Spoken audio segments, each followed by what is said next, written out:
Hello, friends, family, and keepers of the faith, and welcome to another end of week Del Boy blog. Yes, this is year 2, blog 22, or if we're looking at legacy numbers, it's my 74th blog, and it's dated the 23rd of July 2023. Yes, and I just want to welcome any new subscribers because it's been a bit of a weird time for me. As much as I love new subscribers, new watchers, and I want people to get as much enjoyment as they can out of this, I've sort of diversified a little bit, and I've been going and utilizing my time by looking at other retrospective channels, mostly around film, TV, soundtracks. And I've sort of loved the idea of asking questions to other people that are a little bit in the same mindset as me, which is I come from a background that loved film and TV and music and games, and I've suddenly gained around about 20 new subscribers without me sort of really looking. And I just want to welcome those people. I hope you get some great enjoyment.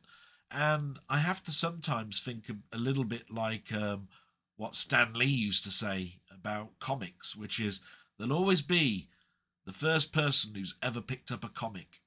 And if you're telling a story that is continuous, you've got to remember that this might be their jumping on point. So if this is your jumping on point, welcome. Thank you very much for joining me. The reason for this channel, it is a Vblog for a reason.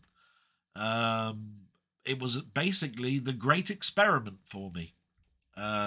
74 blogs ago, I decided I would use some of the equipment that I've got to record a diary. I realized that after my dad died, that there was very few pictures of him. I started to lose the ability to remember how he sounded. And I'm not the sort of person that is married or got children, but I do have nieces and nephews, and those nieces and nephews are going to obviously have children.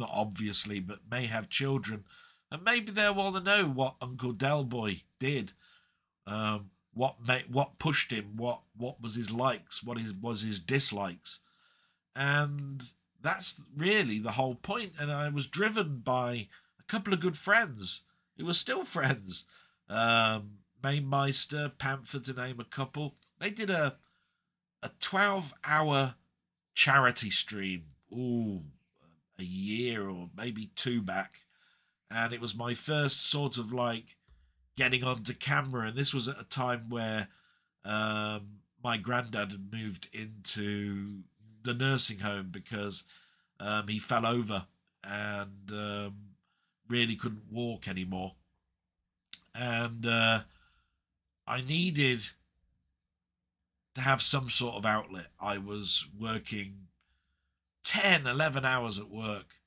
I was driving my mother everywhere, doing the shopping, just like you do when a family member dies that used to do all of that. And basically, I started to look at YouTube more. I started to interact more. I started to get online friends. And it was a good 6, 7, 8 months after doing that little talk, for which I'll never forget Panther turning around saying he could talk for England, this guy. My God, he didn't seem nervous at all. I was as nervous as hell. My God, I was sweating. I didn't know what to talk about. Very, very scary moment in my life. And it took a good 6 or so months before I got the courage up to say, I need to do something warts and all. And what I mean by warts and all is there are bad times, there are good times. And I was going through a grievance at work, and there were highs and lows in this grievance. You know, sometimes where the union was saying, oh, good news, and then, oh, bad news. And I wanted to be a little bit like Ghostbusters 2. If you've ever seen Ghostbusters 2, you'll see that I think it's Venkman did an experiment where he wanted to see how people react, what drives people, what does temperature change your demeanor. There's a famous line in it where there's two people arguing about their marriage, and the walls were red. You know, there was a red light in there, and the argument was flaring up, and one of the assistants comes out and says, yeah, change the colour to blue now and bring in a puppy. Let's see whether that calms it down. And it's that sort of thing, you know, like the Big Brother experiment that I wanted to do. And I'm hoping that if you have joined me today, that you're going to find some enjoyment. But if you have been following me for 74 episodes, you don't need to rewatch them. You can see the pictures for each of the captures. And you'll see whether I'm having a good day or a bad day, because if it's bad, you don't care about how you look. You don't care about your demeanor. Nothing. A perfect example of this has been my health. And last week I became dizzy again. I tend to do things in one take. My program I use, which is OBS, I didn't realize I could set up a hotkey for pausing the recording and starting the recording. I didn't know whether those jump starts would be interruptive. So I'm feeling quite confident and strong in myself, that things might go a bit smoother. But for the new starters, the blog is a very simple one. I'm just going to talk about me. But it's done in segments. I date stamp it by the news. That's the first thing. I always do a shout out. And the reason for the shout out is people spend time commenting, seeing how I am. These are friends. And I believe that they deserve me thanking them and reading out their names.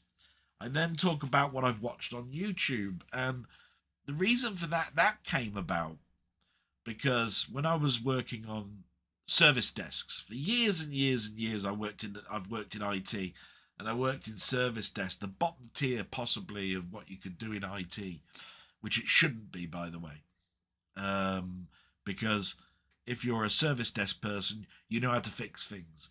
You know quite a little bit about networks, how programs install, why they go wrong, what could possibly have caused the problem. Because you have to either sometimes talk somebody through fixing something, or you've got to dial in and fix it yourself, or assign it to third tier. And so from that point of view, your worldly knowledge of computers is pretty high. And those people that are in change management and deployment and asset registering and all of those sort of things, you're specific. If I was to ask one of my colleagues that does asset stuff about how things are decommissioned, they'd talk me off the table. If I went up to them and said, so how does a subnetwork mask work then? And how does this MAC address get populated? They'd go, I don't know. That is where I am talking that the base level, if you can stay there for a number of years and not worry and have an ego about trying to escalate yourself, you can learn so much that will probably stand you in good stance for the future, where you will hone your skills in. And that's what I tried to do, and when I eventually became a manager, which is probably my proudest achievement, is being a manager and keeping that during COVID, which meant that I had to think very fast and change a number of processes and procedures along with other people to keep the company, in this particular instance, the government department, going. because we weren't working in the offices anymore. But I'm digressing a little bit here. Welcome. Thank you so much. So I talk a little bit about what I watched on YouTube, and the reason for that is to depart knowledge that there is stuff out there on YouTube beyond what you would normally watch, and I like to partake that knowledge. If somebody turns around to me and says, "Where did you get your ROMs from? How does that emulator work?" I will tell them what YouTube channels that I got that information from or what websites I went to. There is no point keeping that to yourself. Absolutely none. If you do, well, you're a bit strict, and I don't know what the word is, but what I'm trying to say is when people do that at work, they think they're recession proof. They think if I don't tell people how I did that, then they'll think of me as a god. And when it happens again, they'll come to me and I'll be the #1 guy that they'll point to. You don't have that with friends. My God, no. So I like to partake on new YouTube stuff, just in case you guys are interested. And then I talk about what my friends have done. And the reason for that is these are content creators. And these people are my friends. And they've spent their time entertaining me. And I do feel sometimes when I'm watching their stuff, they are talking directly at me. That they've done this just for me. And that's how I like to feel, you know. I know that they're doing it for the world, but I feel so honoured, you know, when somebody mentions me or they're talking about something I haven't seen before. They're giving me knowledge. They're giving me ways to think. Do you see what I mean? And then I end with what I've watched on TV and talk a little bit possibly of what I've done this week. So I should have got to the news by now. It's 12 minutes in. I've probably bored you senseless. But let's start off with the news. And remember, the news is just a date stamp. I don't have any real opinion of it unless at the end I do give an opinion on something. Okay? So I always talk about the war because I started this blog 2 weeks into the war. And I said I'll keep the news alive because what tends to happen in media is when things go on for a long time, the story that was right at the beginning and the start and what everybody wanted to know about suddenly becomes something that's in the background. This war, I didn't want to go into the background because I felt strongly that this was a bad war. And we all know who I've considered to be the bad guys. So here we go with the war. What's interested me in the news articles of the war? Russia and Ukraine issued tit-for-tat warnings that they could target all vessels sailing to and from each other's Black Sea ports. This is on top of a week where Russia pulled out of a UN-backed deal that had allowed Ukrainian grain to be exported via their route. Russia has said it will consider all ships as potential military targets, which prompted the US to state that civilian ships have now become a target on the Black Sea, and they've condemned Russia for this decision. And damn right, this is what I'm talking about, casualties of war. We're in the midst of high fuel prices, not being able to eat the things that we once had because they've come in short demand. And we have to understand that the shipping lanes are some of the things that we rely on. And although we make a lot of grain ourselves, we export that, and we still therefore import certain grains as well. So what's this going to do? The Black Sea is now going to become a war zone, and we're going to have even more problems for the rest of the world. And all because Russia want to claim Ukraine back into, well, it's what they consider to be their land. Oh, please, we want this war to end. You know my opinions on this, guys. I don't see an end soon, but I do wish for it to, and I do hope it will become a diplomatic resolution. I've got a funny feeling that may not occur now. As we've gone further and further into this, the more unlikely I feel that sitting around a table and talking this out is ever going to happen, because there's a lot of resentment that comes in. Other things in the news. So if anybody has been watching TV just recently, you'll probably all know that the Women's World Cup has started.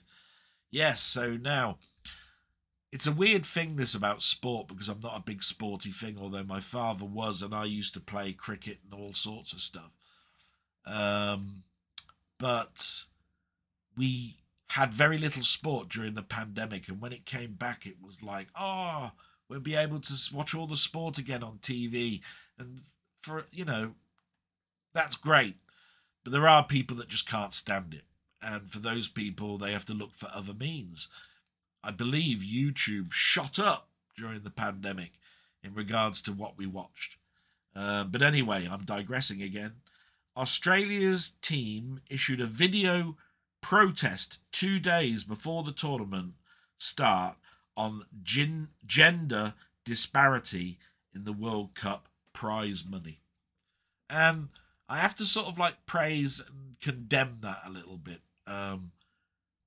They know the prize money is naff.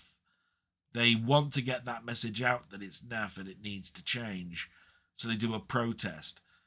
But what most people are looking forward to, the World Cup, is watching their heroes, in this case, the ladies of the football team, play football. Do they really want to know about the black things that are going on in the background? And the way I look at it like this is, I asked my father many, many years ago what the World Cup was like. And he said it was a great time, wonderful time. And I said, surely, really? Was it really that good? And he said, yeah. And I said, so these heroes of yours then, Dad, were they, just playing football? And he went, oh, no. And he corrected me and told me that these people that were playing in the World Cup had other jobs. They were electricians, plumbers, for a lot of it. They didn't get a lot of money. They may play for Premiership teams, but back then it would be the First Division, before the Premiership. But they didn't get enough money that they could give up their job. And so they had their normal job, just like, I suppose, what we consider our second and third division football teams still do. They've got families, they've got their main job, and then at the weekend they like to play football. And just because they're playing in a team that's recognised and is in a league, you consider them that they've given away that job, and that's all they do now is they play football. No. That's the top tier stuff now. And back then, the top tier stuff was not paid a lot of money. I then can't remember what my father said in regards to how that changed, when they were able to give up their money, when they were starting to get the respect that they needed. But I don't think he ever told me that they protested and they put it out there on TV, on Match of the Day or World of Sport or Grandstand, about these things. I think that there were some talks and communications that the managers would portray after a match, but not to a 10-minute video protest before a major event. That I don't think happened too much. And so from that point of view, I praise them, because I also agree that they are playing for the same amount of minutes, playing on those pitches. They've got crowds watching them, sellout crowds, and they get a quarter of the money. Not right. But to have it 2 days before the event it takes that excitement away from me. Do you know what I mean? It's like, oh, so now you're talking about the money side of things. I thought you did this because you loved the game. Do you know what I mean? You got to remember that there are young girls and boys that are watching this, thinking of these as being heroes. And I don't think it's going to be very long before Electronic Arts suddenly do a FIFA game that will be just around women, so that they can get another revenue from another FIFA game. It won't be long. It won't be in the same game as the one that's out there at the moment. They'll do two separate just to get double the revenue. And that's where, again, I go, that's wrong.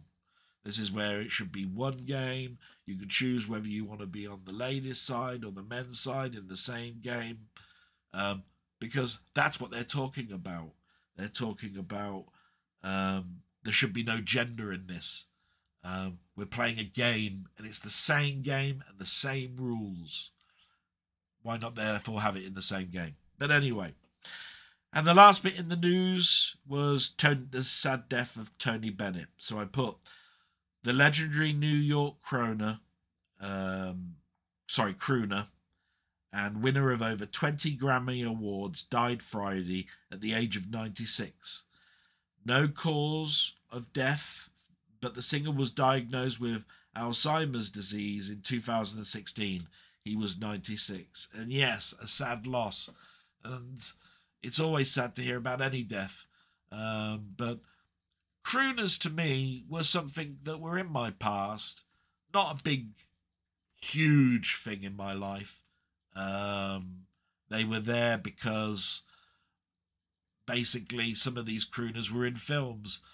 My mother and father would probably be listening on the radio. I remember my mother used to listen to like Radio 2 or something on the radio, cooking the Sunday lunch for the family.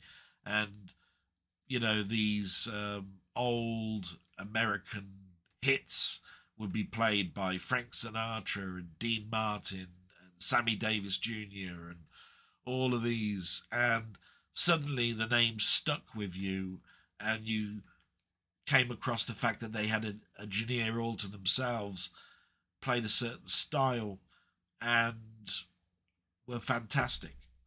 So, rest in peace, Tony Bennett. You will not be forgotten. And that ends the news. So, hopefully we're catching up a little bit, because we always get to the shout-outs, but I'm going to do a little bit of product placement again. Here we go. Robert sent me his oranges again. Look. That's so much better for my palate. Thank you very much. So the shout-outs, like I say, anybody that's new, thank you very much. But these people have left a comment, raised a question for me, which we'll get to shortly. And just like to thank them by reading out their names. It's not a name and shame, it's sort of like a name and praise.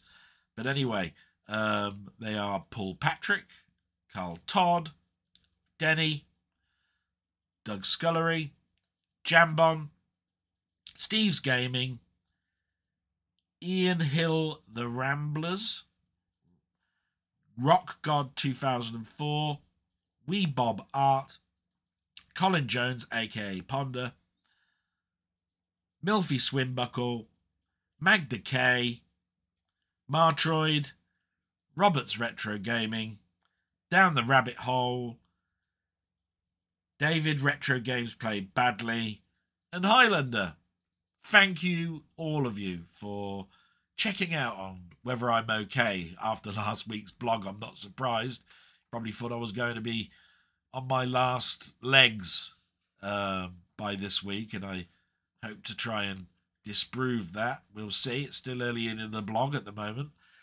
But thank you guys for taking your time out and wishing me well, and commenting about some of the opinions and comments that I made, because you make this fun for me, and you make me feel like you're waiting for me in my next blog, and that makes me want to keep going.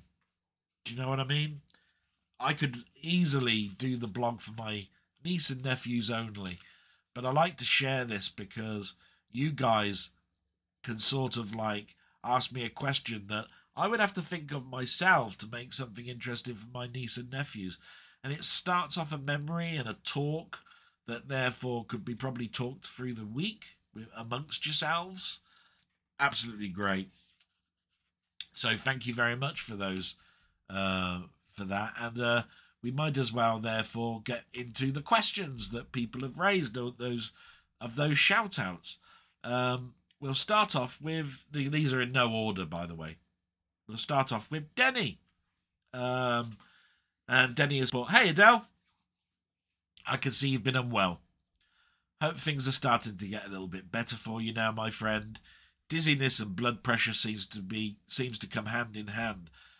Only know too well about that. Sleep can also add to the problem. My issue was caffeine and my diet. Carbonated pop was one of the first things to have. Since I changed things around, I've definitely improved. New medication has also helped stabilize my hypertension. Maybe the doctors need to try some new medication for you." And anybody that sort of like looked at those blogs that I talked about before will know that there was a time where I was off work in that grievance just last year, that I went through a major change in my drug intake. And what happened is that every time they changed the medication, whether they increased something or took something away and brought something new in, I had to wait another 2 weeks before you could see any changes, because that's your body adapting to the new medication. And the vision didn't change too much and the sleep deprivation didn't change too much, but the blood pressure did fluctuate. And it rose at certain points, lowered at others. Generally, it lowered when I was doing my walks and when I came back and took a reading. But there came a time where I had to go back to work. Sometimes anxiety can cause your blood pressure to be bad, and after a year, they didn't know whether I was just anxious about going back to work, that the mere thinking of work and the grievance was making me resentful, and talking about it raised my blood pressure.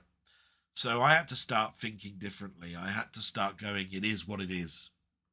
And they may have done something, the most despicable thing in the world to you in your career, which they did. Taking away 9 years of career aspirations just because you merged with a bigger outfit is not right. And all I ever really wanted from them was acknowledgement that they did wrong, but I never really got that. So I've had to think, it is what it is. Do what you can to change things around. If you've got the energy levels to build yourself up to manager, do so. At the moment, it's getting my life together, compounded by the fact that I'm now more a carer for my mother than I ever was, which means that doing all those training courses again, or renewing training courses at my age, is a very tough ask. And the people that are in my department are contractors that are coming in with just that knowledge in mind, without knowing anything about the probation service, without knowing anything about the court system. But they get paid more than me and are more knowledgeable in that subject and are administrators of software that I've only just started to use. And so now I'm on the bottom rung of a very, very big staircase. And yes, I'm thinking differently. I'm trying to learn from them, take as much training as them, but I will find a time where it's going to be very, very difficult for me to go on a training course, learn, while doing my work at the same time, and care for my mother as well, and then go away on a 3-day course and then have an exam at the end, leaving my mother alone here by herself. That's going to be a big ask. So, yeah. There are stumbling blocks ahead, and I'm trying to look at the positives. So, yes, Denny, that's very interesting what you've put. But, of course, I've gone through that for a year. I don't think that's going to change too much until the doctors finally say, come in for a checkup, please. We'd like to do a whole physio on you, because I can't even see a doctor. Bloody terrible. Anyway, I'm not buying into this climate nonsense you state. The new coloured maps on the telly would have you assume we were on top of the sun. This is nothing more than a COVID tactic. Mark my words, down the line, they will increase food and fuel even more, blaming the weather to put the prices up. Loads of reports on social media from other countries, they are lying. And I sort of was semi with you on that. I listened to a Radio 5 broadcast on my walk, and they said, is this climate change? And there was this guy that turned on and said, listen, climate change is always there, but we have what we call chaotic weather fronts. And these chaotic weather fronts can be days, weeks, months, years, and sometimes decades. You will find that we had a similar chaotic weather system back in the 70s that have now just come full circle and are happening now. And we have to look at the fact that the world is spinning around on its same axis, and with the ozone layer like it is and with everything else, they cause these weather fronts. And depending on how big a problem it is, the more chaotic it is, which is why we've had more fires, where we've had more heat, we've had more rain and everything else. That is part climate control, but more a chaotic weather front. And that made sense to me. And I was looking at the weather, and they were saying the reason we're not experiencing the same European weather as the others is we are in a channel of water that basically causes pressure changes. We are not at the same level as Europe. We could be lower or higher, in regards to elevation. But we definitely get our water from the north, which is the North Pole, rather than from the south. And we're below a certain hemisphere. And so from that point of view, we are sort of like suffering the bad side of the European weather when it comes to temperatures. Will that change? Yes. Pressures change. They always change. So, yes, it's part climate, but it's more chaotic weather fronts. Yes, I totally agree with you. All that's going to happen is they're going to blame the weather for bad crops and all this sort of stuff. We're going to suffer, totally. You carry on. I don't want the cinema to die, but with how we watch media nowadays, I can see the day they will vanish. One thing they have to understand is actually writing a film for the actual audience and not for the reasons they're doing it today. Yes, I'm being careful with my words, but I'm sure you'll understand my drift. Totally. Talk about that in a minute. The magic of the cinema for me is gone. Me and my old man used to go regularly when I was a kid. Can't remember the last time I went. And yeah, totally agree with that. I go by myself these days, and I'll go to see something specific. Or I'll go when I'm flush with money. Not very often. Or I'll go when I need to just get out the house, watch something specific with no interruptions. That's another reason for the cinema. You say about writing a film for the actual audience and not the reasons they're doing it today. Yes, what we're talking about is James Bond, Jane Bond, all of that sort of stuff. Trying to get a message across subliminally during the story. Yeah, don't need it. It used to be that it was about the characters and the story. Now it's about getting some sort of political message. And they've always done that in Hollywood. There was always a political message. You've got to remember that the writers back in Hollywood in the 40s and that were considered communists and were banned from even writing Hollywood. And yet some of their stuff was fantastic stuff. But they were blamed for putting subliminal messages into their stories when they weren't there. Now they do it without subliminally. They blatantly tell us, and that's where I'm totally in agreement with you. You carry on. Thanks a million again for answering my question. interesting choice of Patrick Duffy as the Beyonder. I can see where you're coming from. Yeah, it was a throwaway remark that the Beyonder in a comic book story called Secret Wars was a malevolent being, probably the most powerful being ever devised. But he's a child. It's like we're ants. He wants to see whether the black ants and the white ants, if they fought each other, which side would win, good or bad, that sort of thing. So, you know, you have to therefore think who's got that sort of naivety about them, their innocence. Bill Bixby would have been perfect, right? But I said Patrick Duffy because I think he did a show called The Man from Atlantis, a very naive person who didn't understand land dwellers and looked at everybody from a good point of view. But when he was attacked, he was a right nasty git. That was the point of that. You go on and on and on. Lovely stuff. And I do encourage people to look at some of the comments here because there is some really good stuff here and points to be made. But you go on to say, okay, question for this week.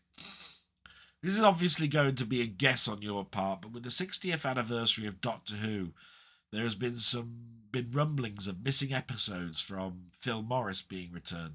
The 50th had The Web of Fear and The Enemy of the World returned, albeit episode 3 from the Web was missing. What stories or episodes would you like to see returned? Me, I'm looking forward to the 10th planet for the first regeneration and any Dalek story. Cheers, mate, and as always, pass on my best on to your mum. Thank you, will do.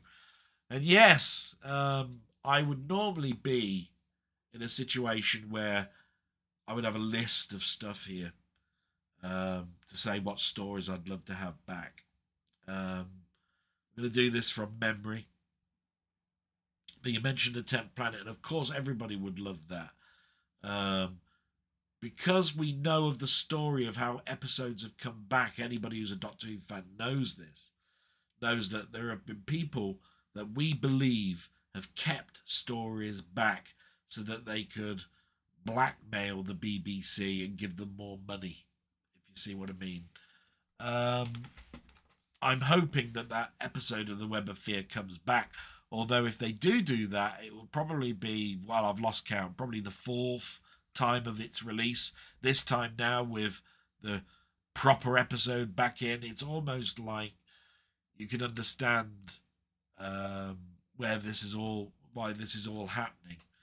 But I've always said that I'd love a complete set of the Patrick Troughton stories because he was my favourite Doctor. Still is. But that's not taken away that I'd love some more William Hartnell stuff. And there are a lot from season 2 missing. Season 1 has some stories missing.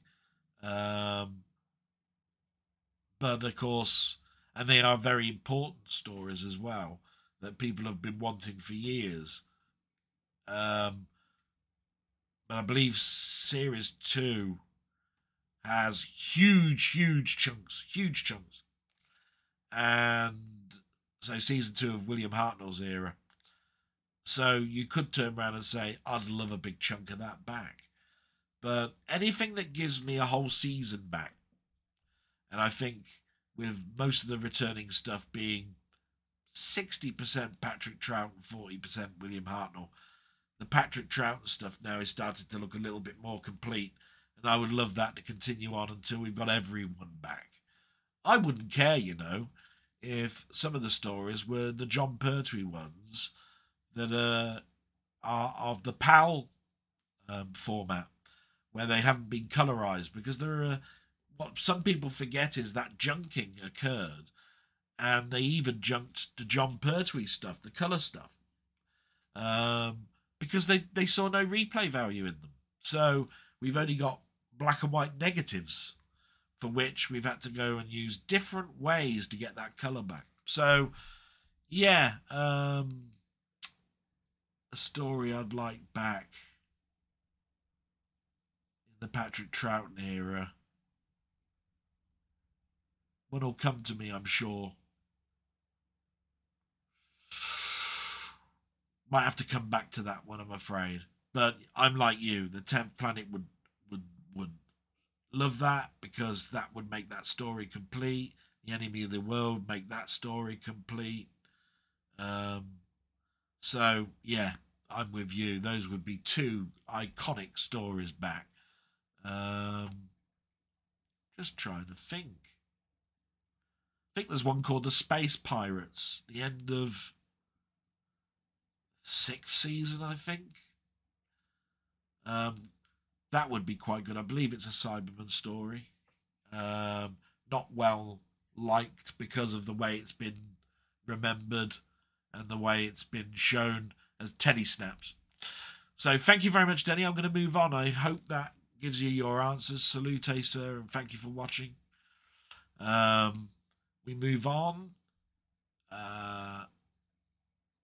So Paul Patrick has asked me a question about, have I seen the new Mission Impossible movie? The action set pieces are incredible, and the AI storyline feels quite relevant in 2023. And yes, this is where we're talking about real life things that we're addressing at the moment are in films. I like the film for its action sequences. It is a two-parter. And from that point of view, I'm quite excited to see the second part.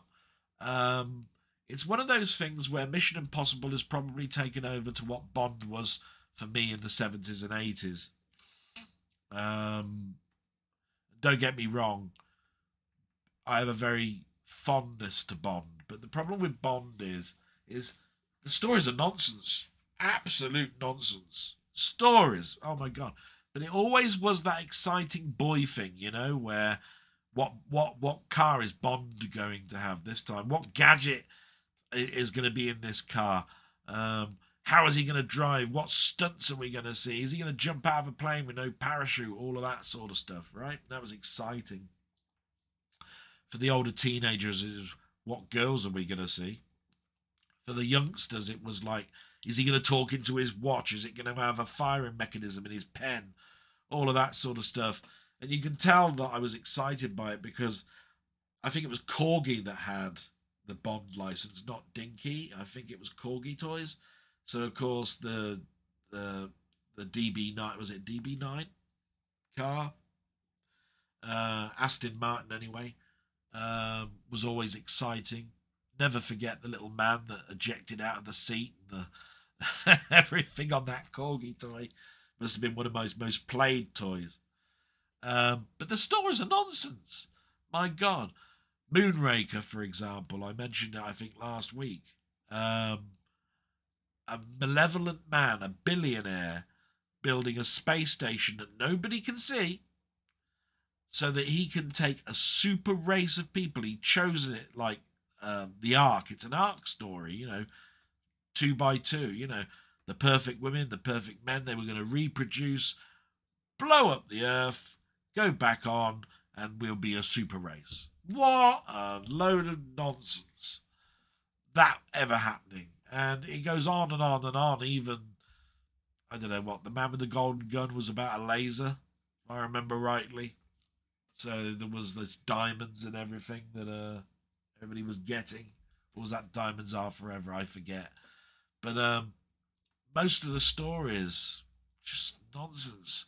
Well, I think even Dr. No was living underwater and killing everybody on the Earth and then living underwater. I mean, these malevolent people, they certainly get their money.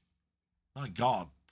So I hope that answers your question about Mission Impossible, though, because Mission Impossible has given us a sort of like a better story, in a way, believable one, with the same action sequences. But I'm an older person now, and I don't look at things in the same way as I did in my teens, get excited about a stunt or anything. Probably because the magic has been taken away by seeing so many documentaries on how things are made. Okay, then we get to Jambon. I don't think he's got a question for me, but I'll read it. Hi, Del. Thanks for another excellent blog. old bean. And thank you for the dust busting tips. Hope you are feeling a bit better this week. I shall keep it brief and get straight into a question. Oh, great, you have got one. If that's okay, please. I was listening to a podcast with Laura Dern, and it got me wondering, what are some of your favourite films where the main focus is on particularly strong and or interesting women? The classic that comes to mind to me is Mildred Pierce with Joan Crawford. Thanks again and all the best. Wow, think of a story. I don't know whether I'm on the right lines with this, but a strong Ridley Scott story, and Ridley Scott was one of my favourite directors, and still is to an extent, did Thelma and Louise, which is a very, very strong women-orientated story about rape, how that affected them, how they were portrayed, etc., etc., which is a very strong film. When I look at strong people now, I probably look at the history of them a little bit and then watch their films on what they produced and what upset them and what drove them. So there's a famous book and a famous TV series that happened only a couple of years ago called Feuds. And that was Bette Midler. And is it Joan Crawford? So you mentioned Joan Crawford there. In the fact that they were past their prime. They were being passed over for films because of their age. And they tried to make themselves relevant again. And they were drawn together, hating each other. And that hatred continued into back antics going on that drove people on the set mental. And Bette Midler is somebody who I did read up more about than Joan Crawford, in the fact that she famously turned down Gone with the Wind because she turned around and said, the part's not for me, and I'm going over to Britain to sue you. This was to the owner, I think, of Warner Brothers at the time, where she's a contractor. She was contracted. So you got to remember, back in Hollywood in the day, you were contracted to a studio and you were then uniquely used by that studio. And you rarely then moved into another studio. So from that point of view, I know a lot about Bette Midler, and she was not considered to be beautiful enough, even though famous song, Betty Davis Eyes.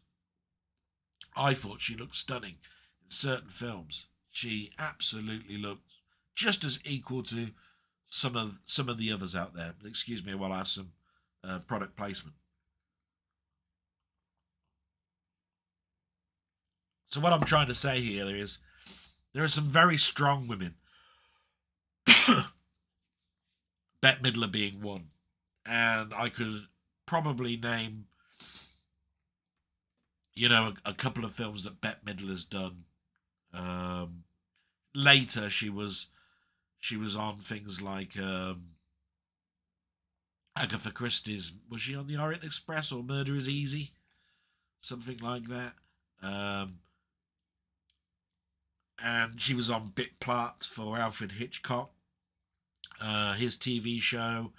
And it's a shame, really, because she came across as difficult. But if you ever saw the interviews that she did, she was the nicest of people. It's just that she was driven to help fellow actors, and she thought that some actors and actresses were prima donnas, that were abusing the system, it was not about the art of acting. So I'm going to mention Bette Midler, Feuds, and Thelma and Louise, in the hope that gives you a sort of an answer. Thank you so much, Jambon. Absolutely wonderful to speak to you as always. And we get to Steve's Gaming. We always do my salute to Steve. Steve, you git, you bastard. No, sorry. Anybody who knows me knows, if this is your first time, by the way, that Steve and I, we sort of helped each other at the very beginning of doing this YouTube stuff. He started his channel a little bit later. He's come on in leaps and bounds, got far more subscribers than me. Has great fun playing games. I dare say I'm well behind him now. But in regards to fun, can't think of any more fun than watching him play a game, not knowing anything about it, and you will be shouting at the screen going, do you not see what you're supposed to be doing here? It's like that. Anyway, enough about that for a moment. Hi, Del. Hope you're feeling better, mate. Thanks for answering my question. It's always great to hear your thoughts and opinions on things. Now, before my question, I have another thing to ask. How do you fancy doing some kind of thing together? I.e. playing the same game or anything like that. What do you think? Oh my God, matey. How many... I'm going to say this right now, people. I've always wanted to be a collaborator. In fact, I mentioned it at the very start of my blogs, that the greatest appreciation I can have is for someone to turn around and say, I've got a channel, love your stuff, can we do something together? Because I'd like your input on something. Or I'd like to see you do this. And I'd really like to do something with you because I think you're an interesting guy. It's the very nature of the fact that people do their own things and don't generally collaborate too much, that make you do your own, have your own channel and so forth. But I've always made it known out there, please, it's the greatest honor in the world to be asked to do something. Because obviously you wouldn't be doing that unless you have a genuine affection or thing about them that you want to see introduced into something that you do. So I hope that answers your question, and I did actually answer you in a message on Discord, so I hope you've read that. Now, my main question for you: if you could remove one electronic device altogether, go back in time and stop it being invented, what item would it be and why? Oh my God. I'm probably of the strong mindset here that I would never want to stop anything being invented. I do believe that the majority of inventors are inventing something for the good of things, not for the bad of things. Although we know that doesn't happen. I'd like to stop, not the invention, but the turnabout of its use of something, which is the mobile phone. See, I don't want to stop the mobile phone being out there, but I want to stop how it's being portrayed and used now.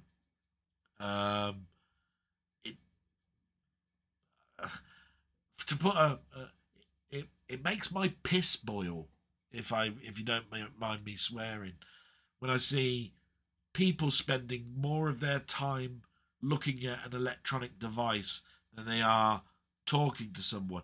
It really makes me angry, and I've just thought of it right now, and I'm just getting boiled now thinking about it, where I get home from work and a colleague from work, say, is taking a picture of their roast dinner or something in front of them. They're saying, and they put underneath it, "Thank you, my lovely wife, for making me my dinner. Oh my God, look at this. Can't wait to get into it." And 2 minutes later, there's another picture of the other side of the wife taking a picture of their dinner going, "Oh my God, it was my pleasure. I love you so much, my husband," etc., etc., etc. You're bloody talking on the same table to each other. What the bloody hell are you communicating by phone for? Oh, honestly, now I'll calm down. But it's just that sort of thing. And I tend to find social media and the way the phone is used around what should be joyful times very difficult for people. Now, What I mean by that is, you got to remember at Christmas can be a lonely time, the loneliest time in the world, and the most joyous time in the world. There are people that are living on streets that are not getting roast dinners. They got no presents. Their very lives have been ripped apart, and they are now on the streets. And then there are people like myself where deaths in the family, loved ones are gone, you've grown up, things are not exciting anymore. You want to be able to go back in time and feel how you did as that 8-year-old child with the toy or the present underneath the tree, and you just look at it now as another day. And there's these other people that are just in the flush of new romance that think Christmas is the most wonderful time in the world and don't understand why there are miserable old buggers like me about trying to spoil the party. It's not. Everybody has a different background. Everybody has a different view on things. And from that point of view, you have to respect that. But when you're putting it on social media about, hey, look at this party I'm at, and, oh, look, I'm pissed, look at me, and, oh, look at these big presents, I can't wait to open them. Bloody open them. Take some photographs. Put me in that photo book. I don't want to see it. I only want to see it if you're part of my community or family. Right? And some people in my social media things are there because they're like work colleagues, which are not real, what I consider to be the friend that would come round and have a cup of tea with you. You see what I mean? Where I love the fact that they've had a good Christmas. I want to hear that when I go back to work after the Christmas holiday. Not see it in my face on Christmas Day.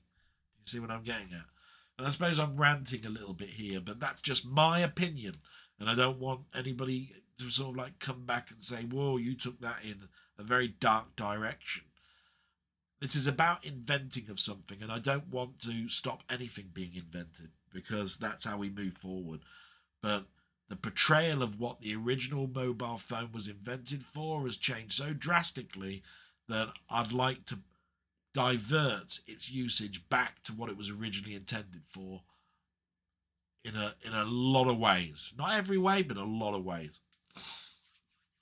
And thank you so much about the last little bit about soundtracks, Joe 90, the main theme and everything else. Thank you, my friend Steve's Gaming. Watch his channel. Absolute blinder of a guy. And I can't tell you how much enjoyment I get watching him stumble through some very simple games. No, I'm sorry, but they are. Oh my God, what were you doing? Okay, we come to somebody called Ian. I believe this is one of the new ones that I mentioned earlier. I'm just going to look down here. Ian Hill, The Ramblings, yes. Thank you very much for commenting. He's put, you mentioned your dad. Made me think about my dad. Every day something he would say just jumps into my mind. It's nearly 4.5 years since he died. He was the last of immediate family to die. My wife, who was 61, died 3 weeks before him. I've just got an older brother and a grown-up son left. I digress. I'm beginning to feel I'm in some areas of my life I'm turning into him. I'm also turning more nostalgic about my life and remembering my granddad too, who I was very close to. My childhood defined who I am now. It's like each day I discover a new memory. My Yorkshire accent seems to get deeper. I do talk a lot like him too. I've become more aware of my own mortality at 63. With some health problems, each day is more precious. So I enjoy even the small things. Bye, Eck. Sorry for going on. Enjoyed your blog and your contributions on Pete's live stream. My pleasure, matey, and thank you for sharing that with me. I've talked about my own father an awful lot, and as I mentioned at the beginning, I'm starting to forget how he sounded. It's getting scary for me. It's been, 6+ years since he's gone, and even now I get teary-eyed thinking about it. And we must never forget these people. They defined us. They brought us up. They cared for us. They protected us so much, but more than ever, they were our friends. and I could do things with my dad and talk to my dad about things that I could never talk to even the closest, bestest friend. And when you lose that, you go, wow. And then as you get older and your memories start to become foggy, it's scary because it's the only thing that you want to remember, but you can't. Yes, count each day like it's the last. We mustn't forget that. Thank you so much for that. Brilliance. Thank you. Rock God, thank you so much for the shout out and your very kind comments, sir. My pleasure. We'll talk about Rock God later on. He's a very charismatic guy. He's the sort of person that if you met, he would be sort of like the life and soul of the party. And I believe he has a persona, right? I want to start talking a little bit. I don't tend to have a persona. I wear my heart on my sleeves, and it can be abused very, very easily. My generosity can be abused. My everything can be just basically shot to hell because I hide nothing. Now, Rock God has a sort of like a persona. It's a likable persona. It's sort of like he will say what he likes and he will say what he dislikes, and he'll do it in a way like a character. But I've known Rock God now for a short while, and we've actually spoken, and he's very much a very down to earth guy who's had the most traumatic problems over the years, and right now is going through one of the roughest patches. He's so empathic towards his wife, who at the moment is now on their second kidney transplant. You can imagine how worrying this is. And from that point of view, he wants to go on and entertain people. And so he drops that dark side, forgets about it, doesn't bring it to us. He doesn't want to give baggage. What do you want to give baggage for? That's where his persona comes in. And so he wants to educate us on films and soundtracks and all those lovely things that make him what it is without the baggage. And this is where I have to applaud, because I can't do that. If something is affecting me, people can see it. I can't hide it. I've got no poker face. You want to entertain and educate at the same time.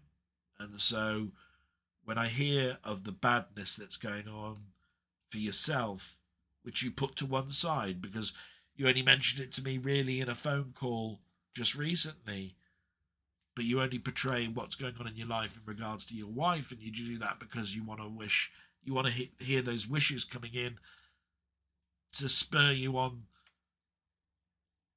to keep you going. That's a big commitment, because you're dropping everything about yourself that you need. You also need that pat on the back. We all do. One of the greatest things in life we have is the respect that other people can give us. We know we do a good job, but we bat ourselves down. When somebody comes up and says, "Good work, really enjoyed that," you turn a frown to a smile. You make me smile every time I see you on the channel. You're so over the top. It's unbelievable. So keep doing that, matey. Thank you. And it was I loved being on your panel, with Playtendo, and hopefully I'll be able to do that more, because you made me feel wanted again. You made me feel like I'm not a fossil.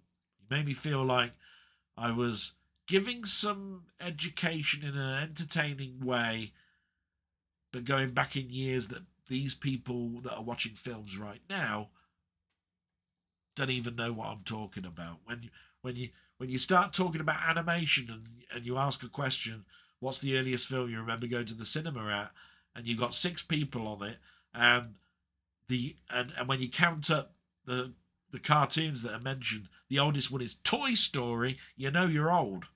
You're going, Toy Story, seriously, is the oldest film you can think of as a kiddie?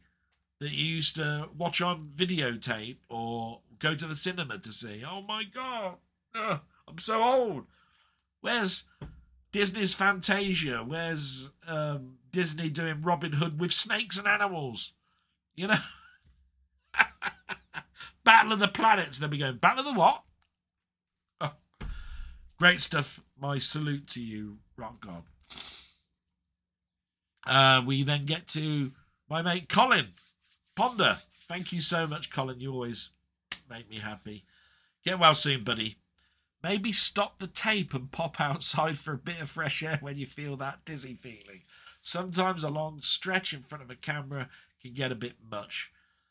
Same as anything, really. And, you know, you're quite right. The trouble is, the fog can actually come about so quickly that I don't even know it's happening.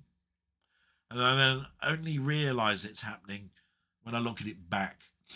And do you know what? I use this OBS program more and more now. And you get to a point where you think, I've learned what I would need to learn. And I want to master that before I move any further. Do you know what? I went through until 4 or 5 weeks ago, going through and starting a recording by hitting the button that says start and stop recording. Of course there are hotkeys. I could set function key 12 to be stop recording, function key 11 start recording, and of course there is the pause recording. Didn't really think about it, to be quite honest. Well, I did.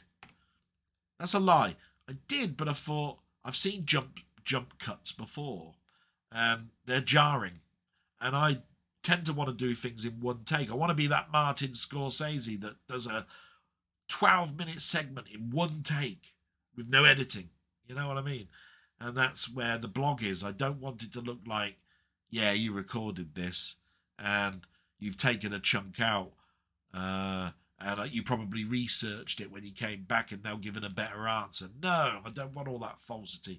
So, and it's supposed to be a warts and all. If I did that, you wouldn't see me suffering, or see I've got a problem. And there are many reasons why I didn't do it, but you're bang on. I could have done that. And just so you know, Colin, you've spurred me on, and I have now set up a pause button. I'm hoping I don't need to use it, but it's there. Thank you so much for that. What we got here? Loco had some of the best graphics of the time you mentioned. Yes, it did. And you spurred me on to buy that Locomotion's Vampire Survivor type game. Thank you so much. I will probably do a video of it. In your honour. In fact, I'm going to. Thank you so much for pointing it out. I have played it. It's a bit weird. I'm not very good at it. Then again, what game am I good at? I mean, you tell me. Of the 26 random games that I've played, of the 6 or 7 arcade year games that I played, of the 8 or 9 8-bit year games that I've played. In other words, I am not just a blog. What games were I good at? Not too many. Back in the day, I loved them. And I played them and I got far in them. Now, pick up a joystick, I might just about get somewhere. And I'm going to change that around. I said this before. I need to enjoy the things I've bought rather than just buy them and say I've got them. Yeah? What's the point in that?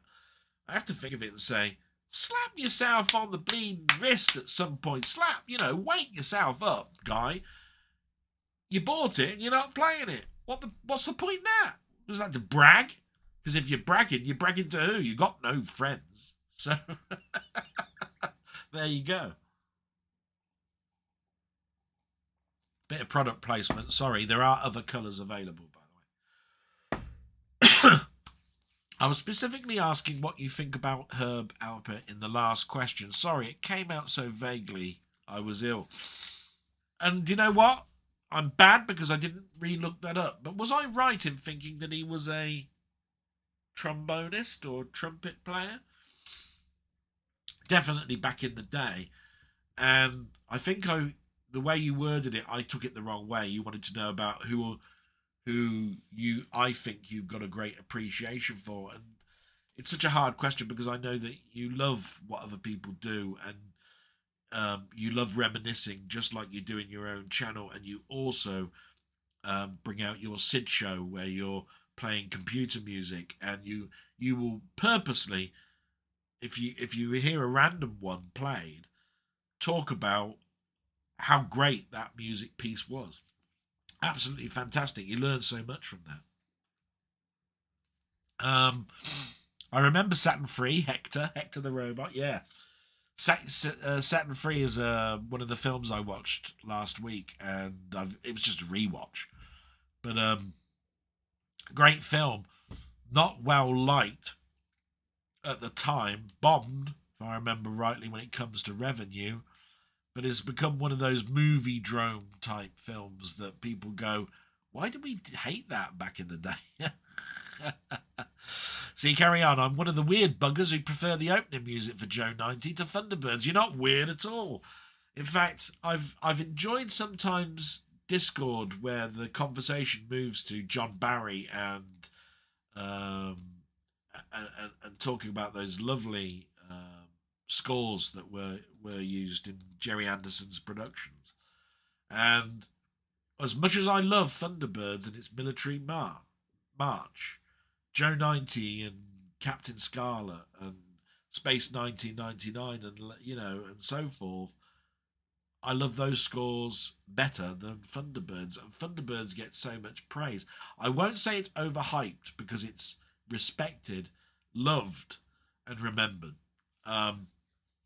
But yeah, I'm a bit like you. And when it comes to the opening of Joe 90 or the end of Joe 90, so there's title credits and end credits. I like the end credits to Joe 90. It's got this, as I mentioned before, it's got this bass. It's got a subliminal bass that happens right after I think it's flutes that are used as an intro. And as soon as you hear that bass, and then you play it again, you can't forget the bass is there. And every time you play it back, you're listening out for it. And it's almost like the bass takes over the melody. It's what I was trying to explain about the anatomy of a song. People will point out to you something. This happens all the time. And then, because you've seen it, you'll never unsee it. Do you see what I mean? They'll say, look at this picture. Can you see the tiger? And then people that can see it don't tell anybody about it. As soon as you know it's there, you can see it all the time. And I mentioned a game that Mainmeister was playing in his 12-hour charity a year and a half ago.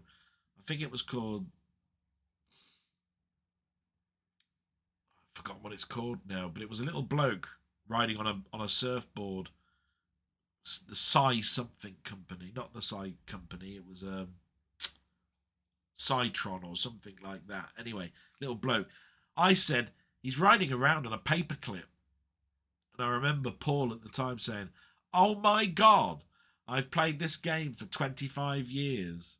I've watched this game for 25 years, and I've never thought about that. I don't think I can unwatch this now without thinking that this guy's not on a hoverboard. He's on a paperclip." And it's that sort of thing. Tomorrow People was my favourite sci-fi until Blake 7 came along. It's still right up there, even though it's aged rather badly. The remakes aren't worth talking about, apart from the first remake theme tune. I stopped watching the last remake when John killed someone. That was core to the Tomorrow People. They can't kill. Yes. I've mentioned it before that Tomorrow People was quintessentially something that I watched as a kid, and I was so upset when they made a remake, and I thought it was awful. And then it ages badly, and that Peter Davison said famously that it was one of the first things he did around season 6 or 7, and he tries to hope that when he's being interviewed, the question about the Tomorrow People won't come up, because he's embarrassed by it. And Tomorrow People to me has aged badly, and it does make it sometimes difficult for me to watch. But there are times where I'll get so nostalgic that I'll bypass all that and I'll watch it again. Love it. Fantastic show. The telepathic nature of it, the jaunting, which is just teleporting. Tim, the computer, all of these things that are going on, and then being the next tier of human life, is basically the X-Men's mutants premise, by the way. And then you could also interpret that as diversity again, where they're hated, hunted, looked for, because we don't like things we don't understand. We don't respect things of different colour, creed, etc., etc. A show ahead of its time, one definitely worth going back to. For the next blog, vinyl, cassette, CD, compressed digital, e.g. MP3. What are your thoughts on each format, giving what you consider to be the pros and cons? Oh my god. That'd be a long one to answer, but I'll try and be quick. Let me see. Just by using the words. Vinyl. Loved vinyl. For years and years and years. I thought the recordings were super rich without understanding why. And the reason for that is after vinyl came out, it wasn't long before I listened to cassette. And when I put a cassette in, it didn't sound the same as vinyl. And I always thought vinyl had more depth. It uses a stylus and a groove mechanism. And the stylus picks up the sound. And, you know, I could go into the science behind it, but I always thought to myself, tape is flat. This is how I always used to think of it. It's flat. And so you can't get the same depth. It's a weird thing. This is as a kiddie, you fill in the blanks. It's not like this at all, by the way. But I always thought the vinyl was the superior of the cassette. And then when CD came along, it was considered the digital age. And I suddenly start to realise that where this medium is super great, where I can now skip to certain tracks and all of that sort of stuff, it was only as good as the player that I was playing it in, and every player is not of equal nature. What do I mean by that? Well, I could buy a DVD player and buy a $2,000 DVD player, and it'll have settings in there for upscaling, turning this saturation down, having this type of reference colour mark to it, etc., etc., etc. What you have to understand is a telly comes to you uncalibrated. A Blu-ray player or 4K player comes to you uncalibrated. You then start fiddling about with bits. And what I'm trying to say is we're so lazy we don't reset it back. And you never get to see the film as it was recorded on the disc because you've changed it. And the same thing happens with CD and graphical equalizers. So what I'm trying to say here is that, what am I trying to say? That you never really know, you never really listen to how it was originally recorded. Somebody could play it on a £15 Walkman and another person put it into a $2,000 hi-fi unit. And they will sound different. And I always thought that vinyl didn't do that. But this is because of technology again. When I was listening to vinyl, I only had one speaker, you know. It wasn't stereo. And then I bought a stereo hi-fi and I could start fiddling about with treble and bass and all that sort of stuff. But it always seemed like it had depth. I don't know quite how to explain it more than that. When MP3 comes along, it's even more. It's compressed.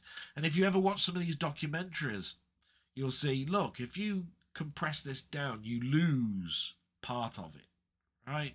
Here's an uncompressed tune.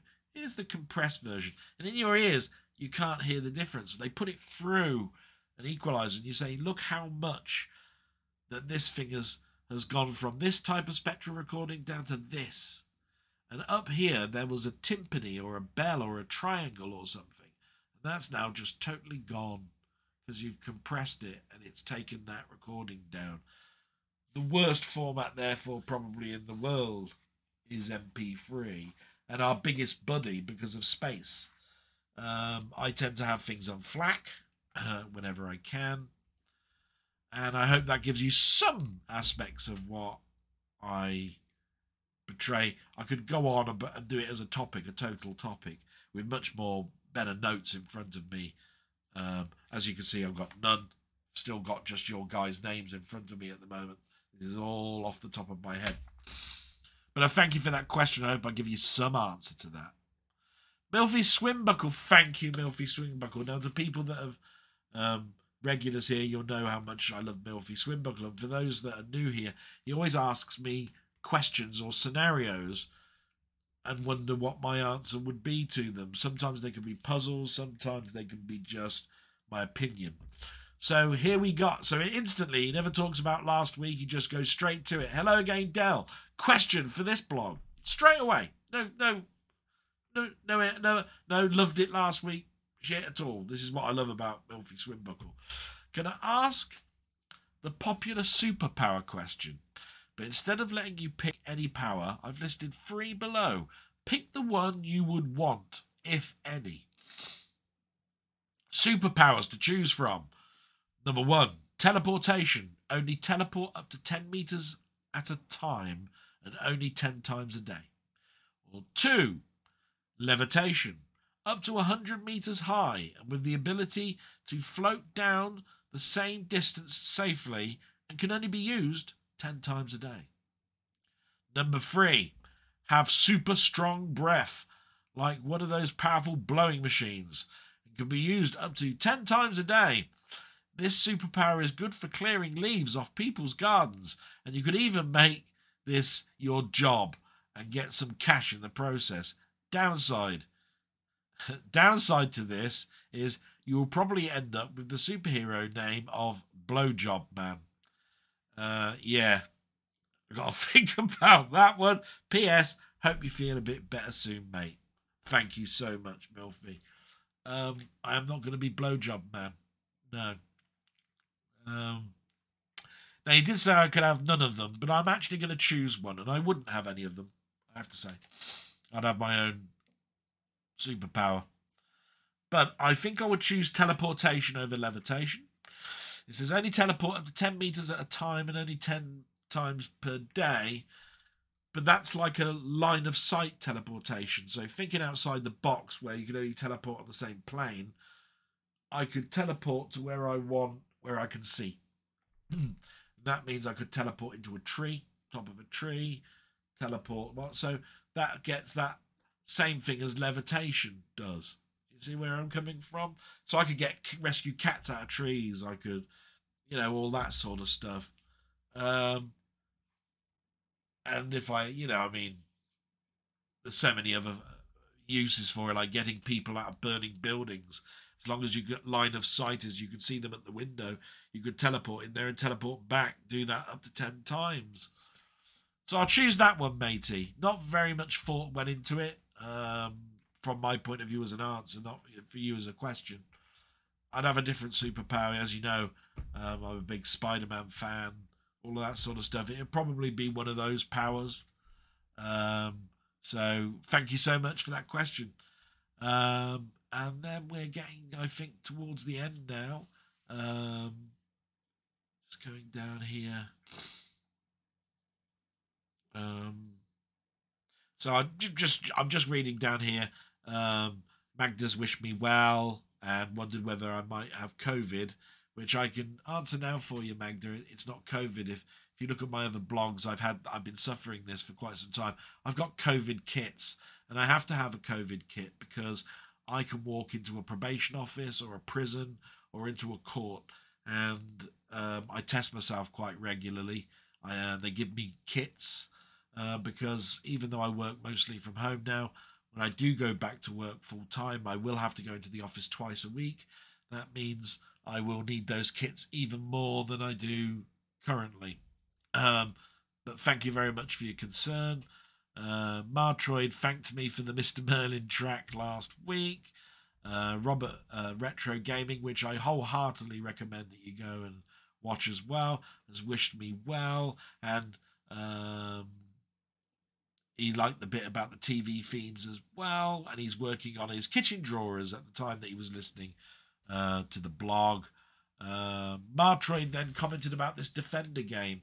I think you're on the right lines about what this Defender game was. It was a request from Denny to look for one, and I believe it was still a vector line E-type graphic at the bottom. But if I remember rightly, it was not quite vectors. It was character driven, but it changed colour, blues and greys and reds. And I commented to him saying, if I ever did find it, I'd love for the game to continue. But wouldn't it be great if the planet colour scheme changed based on the threat level of what you were currently under? In other words, in Defender, we all know that when all the humans die, the world blows up, right? So what would it be like if the world changed colour to red as you only got down when you got down to the last two humanoids that were left alive on the screen? That sort of thing I gave him as a love to have seen in the game. But anyway, thank you very much, Martroid. Down the rabbit hole, get well soon, down. You forgot out as well how cheesy Mr. Merlin was a show. And he wished me well. Thank you so much, down the rabbit hole. You know how much I appreciate that. Wee Bobber, I'm an hour and 5 minutes into this time, but it is Monday in the morning. Work will be crap if I don't sleep just now. Anyhow, I went to the cinema on Saturday, enjoyed watching the new Mission Impossible movie, as the sound this time was nice and loud when required.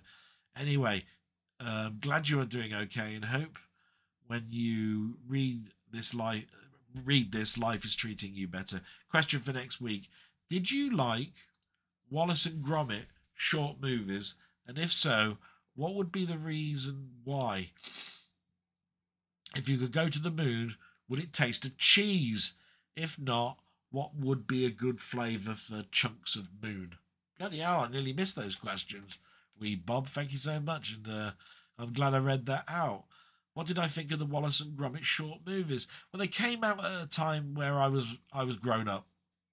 But anybody that knows me knows I'm a big fan of Ray Harryhausen, so I like stop-go movie creation, where each frame is used for animation, and you use like clay characters or dolls or puppetry or whatever. So in the eyes of like Wallace and Gromit, and going back to my childhood and Morph with Tony Hart, I loved it. But it's just the stories were entertaining but not aimed at me.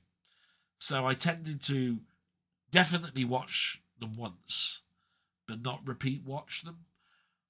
Where it's strange because I'll repeat watch a Ray Harryhausen epic like First Men in the Moon, Jason and the Argonauts, Clash of the Titans.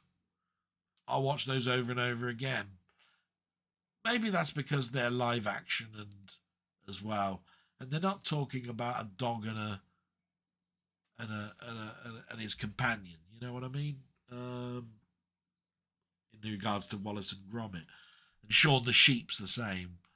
Just love how it's been done.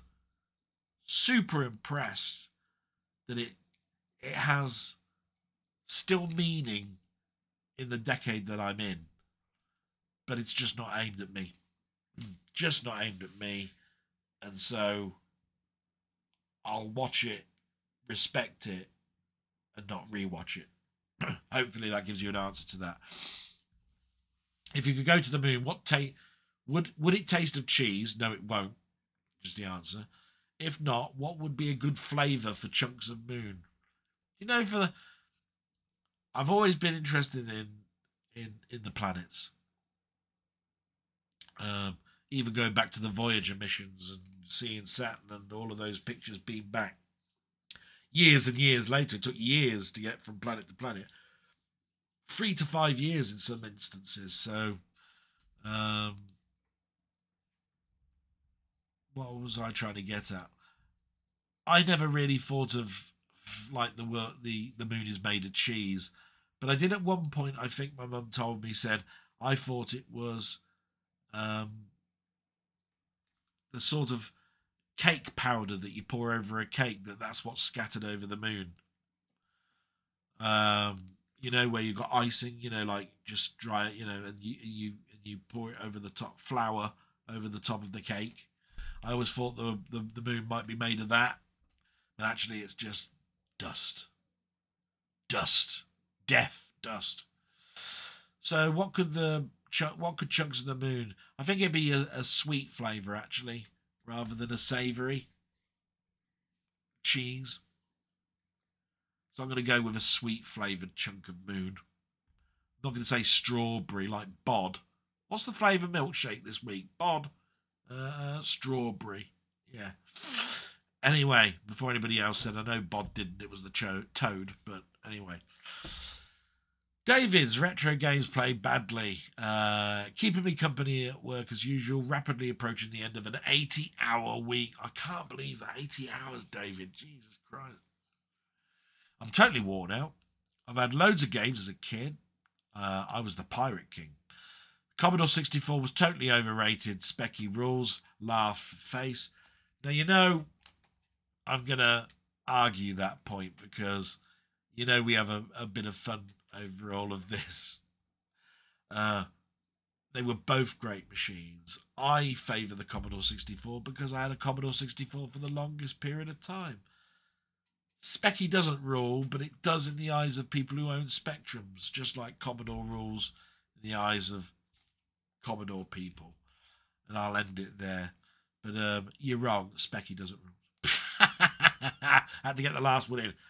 I used to read The Secret Wars. Didn't the Beyonder end up coming to Earth? Yes, in Secret Wars 2, he came to Earth. He wanted to learn about how we live. It ran through a whole of the summer and through every comic in the Marvel Universe. Bit of a clean freak, keep my games room spotless. And I noticed that, matey. Oh my God, I wish I had a games room like you, matey. Yours is phenomenally clean, beautiful, all in lovely order and everything. I clap my hands to you on that. Brilliant. Favourite handheld? Probably the JXD's S7800B. Fairly poor emulation device that ate its battery rapidly, but it got me back into retro. Yes, anything that gets you back into retro has got to be good. I was a bit concerned that when I was talking about handhelds, I was dismissing other handhelds like the Game Gear that comes to mind, the Vita, the PSP, the Lynx, etc., etc. They're not. I had a few handhelds and I've appreciated playing on the real hardware of those, but didn't really own them. And I mentioned the Pandora because it's an anomaly. It's a retro machine that emulates rather than a specific machine that was not. I always considered the Game Gear why you would want to buy that other than the portability of it, because it looked like it played like a Master System. It was a Master System in my eyes. So why not just have a Master System? Lovely that you could port it around, but the batteries just died so rapidly, as everybody pointed out. So from my point of view, I'd have the Master System over the Game Gear every time. But, whoa, would I? I'd have to go back in time and think to myself, would I? If somebody gave me the option of a Master System one day or a Game Gear and I could only choose between the two, would I actually have said the Master System every time? I'll come back to you on that one. Haven't seen Death Sport. Looks awesome. Had forgotten about Saturn 3, which is a classic. Great trailers. Never owned a Switch. Hope you're on the mend soon. Thank you so much, David. Yes, I love your comments. They're great. They're to the point. They give me your opinion on something that other people have asked me. Love that. I get to know more about you based on your answers. I know you laugh and joke about certain stuff, and we can agree about the Amiga. You know full well I respect the Spectrum. I'd never badmouth it in a derogatory way. I just laugh and joke about it in the same way that kiddies did in the playgrounds. You know what I mean? But you're still wrong. Anyway, last one, Highlander. Thanks for the shout out and answering my question, Dal. Oh.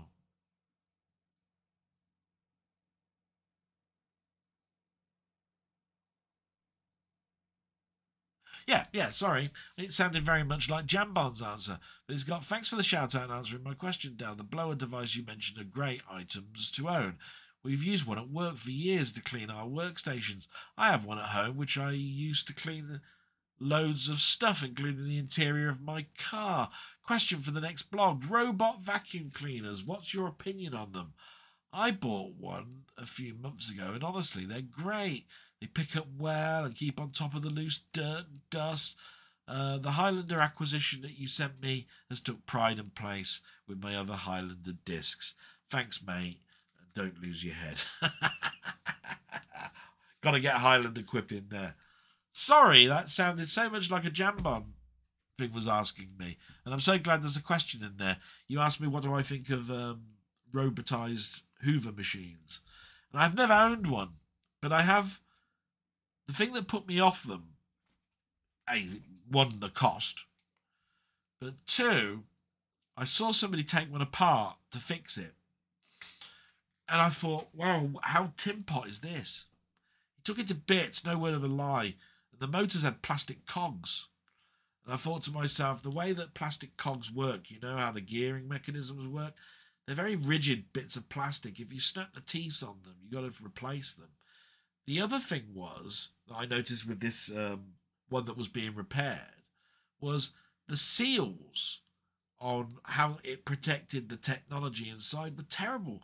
There was hair and dust all around the electrical nature of the device, which made me think, if the dust is not going into the bag or the tray where the dust is supposed to collabor into, and stuff was going into the electronics, then how long is it going to be before you need to actually do some cleaning of the Hoover device itself? From that point of view, are you supposed to? Because if you are, why do they make it so difficult for you to get in and say you void your warranty and so forth? No, didn't like that aspect at all. I think the best Hoover we've ever had has been a Shark, the one we bought recently. 10 years previous to that, I would have said the Vax. I've never owned a Dyson. Don't want to own a Dyson. My mother told me something about Dyson, saying that Dyson make most of their stuff in a foreign country where the workers are exploited. From that point of view, I sort of like went, I'm glad I've never bought a Dyson product, because I wouldn't want to support something where a factory does that. I don't know how true that is, and I'm saying to you that was an opinion by my mother, not to an opinion to anybody else, and to take it as read that happens. I have no idea, but it did. What I'm trying to say is it did put me off buying one.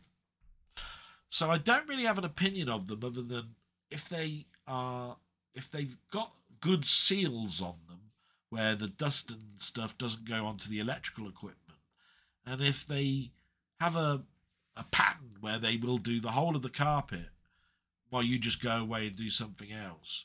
Brilliant. I'd love to own one, but I just don't have the money for one. And that's the end of the questions, guys. My God. Quite a lot there. So we're going to have to move on. And I'm feeling okay. Just going to have a bit of orange. I hope you can see I haven't gone dizzy yet. I'm not slurring my words yet.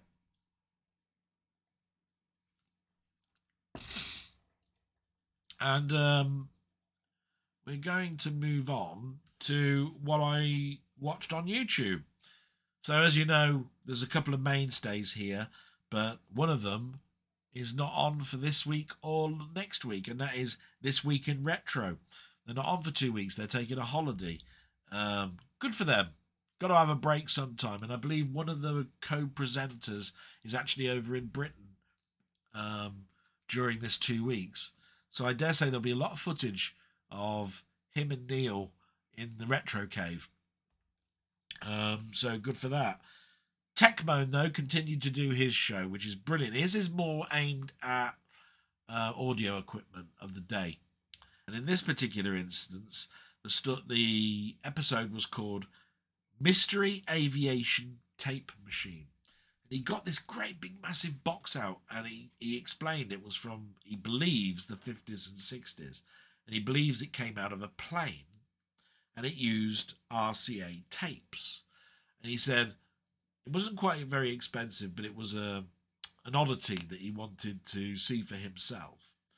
And the best scenario would be that there would be something on the tape, because these tapes are not this many years on from the 50s and 60s. It's not known whether these are tapes that the pilot would use, where it would record every time you hit the mic button to record the conversations between ground control and the plane, or whether it was music to listen to by the people that were in the plane if it was a passenger plane. Anyway, very interesting. I'm not going to say no more about it. You'll get to the conclusion at the end, and it was great to watch. Then I watched a guy called Retro Bits. Yes, if you're searching for any of these, I always give out the name. So this one was Retro Bits. He was doing an Amiga 1000 restoration.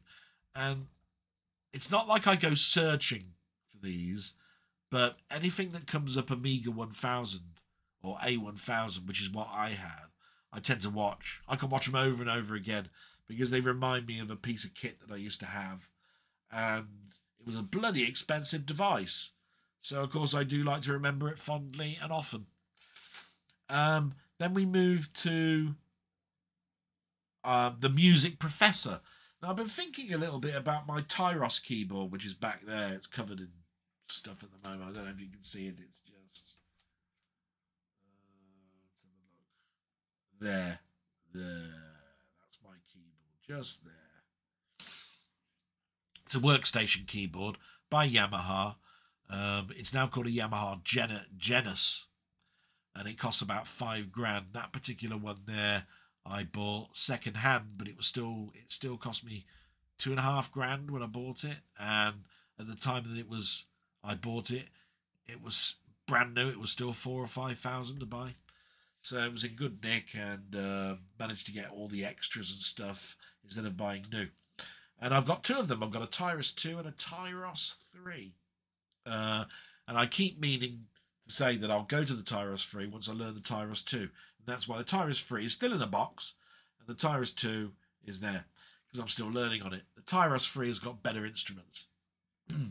Just so that you know, even though it's got 900 preset instruments in that behind me, and it's got something called super articulated voices. I'll let you look that up. Okay. Enough about all of that and my piano playing. But the Music Professor wanted to show off something called the never heard version of Fur Release. Now, Fur Release is one of those classical pieces that when I was studying music, you actually tried to play. Elise, by the way, is the letters used E, S, and I believe, are German versions of the notes that you play. So S is not S as in the letter S. It's actually a note in German. So, because For Elise was actually for Teresa or Teresa. And there wasn't a person called Elise. He was in love with a girl called Teresa. And Fur Elise was never actually a produced manuscript to play at a concert hall. And so it's mainly been used as a fingering exercise for keyboards. But It was actually produced and shown at a concert in another form where it was rewritten, and is part of a concerto. And this guy wanted to point out this is for release, the version you never heard. And I tell you what, my God, yeah, weren't there some changes? You can see more complexity, and the chord changes are slightly different. Definitely one that I'd probably have trouble playing, because I've played Fur Release so much that that's the one I recognise. When I get to the bits where I know that it's changed, I would probably play the old style. You know what I mean? Just so you know, I'm not very good at playing piano. And my level of piano is better at playing short notes and recording them on a stave on a piece of music software than it is playing a tune in front of somebody, or saying, right, sit in there now and play me a tune, because I probably wouldn't be very good at that. I much prefer the workstation method, which is you record the melody, then the bass, then the percussion, and I record each time those bits, put them all together, and I've got a tune. That's my style. That's me playing, not playing an Elton John track from beginning to end. I can play motifs of his, and I can play intros of his, you know, like Candle in the Wind or Your Song. I can play the intro. Ask me to play the whole tune? No. Can't do that. Tried. Don't know what it is. But anyway, LGR. He did a retrospective of the Sidewinder Force Feedback Pro joystick. And it's, believe it or not, 26 years old. Oh my God. I remember wanting one, but they were like 130 quid.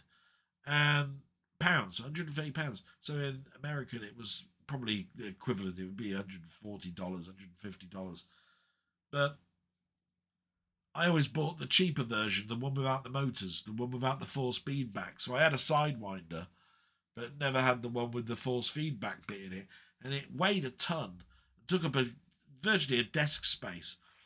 And the only games I'd want to play on it would have been things like Descent, Forsaken, flight simulators, all of that sort of stuff. And I couldn't see me holding a grip shift for a car game. So it put me off a little bit, but it was mostly the price. Definitely worth a watch. Near Mint Condition did an overview of a book, which I'm going to show later on. So I'll do it a little bit later on when I show my bought stuff this week. Ian Hill, The Ramblings, did a retrospective of Terror of the Zygons. And he's one of those new subscribers that I mentioned earlier, and I was talking about his dad.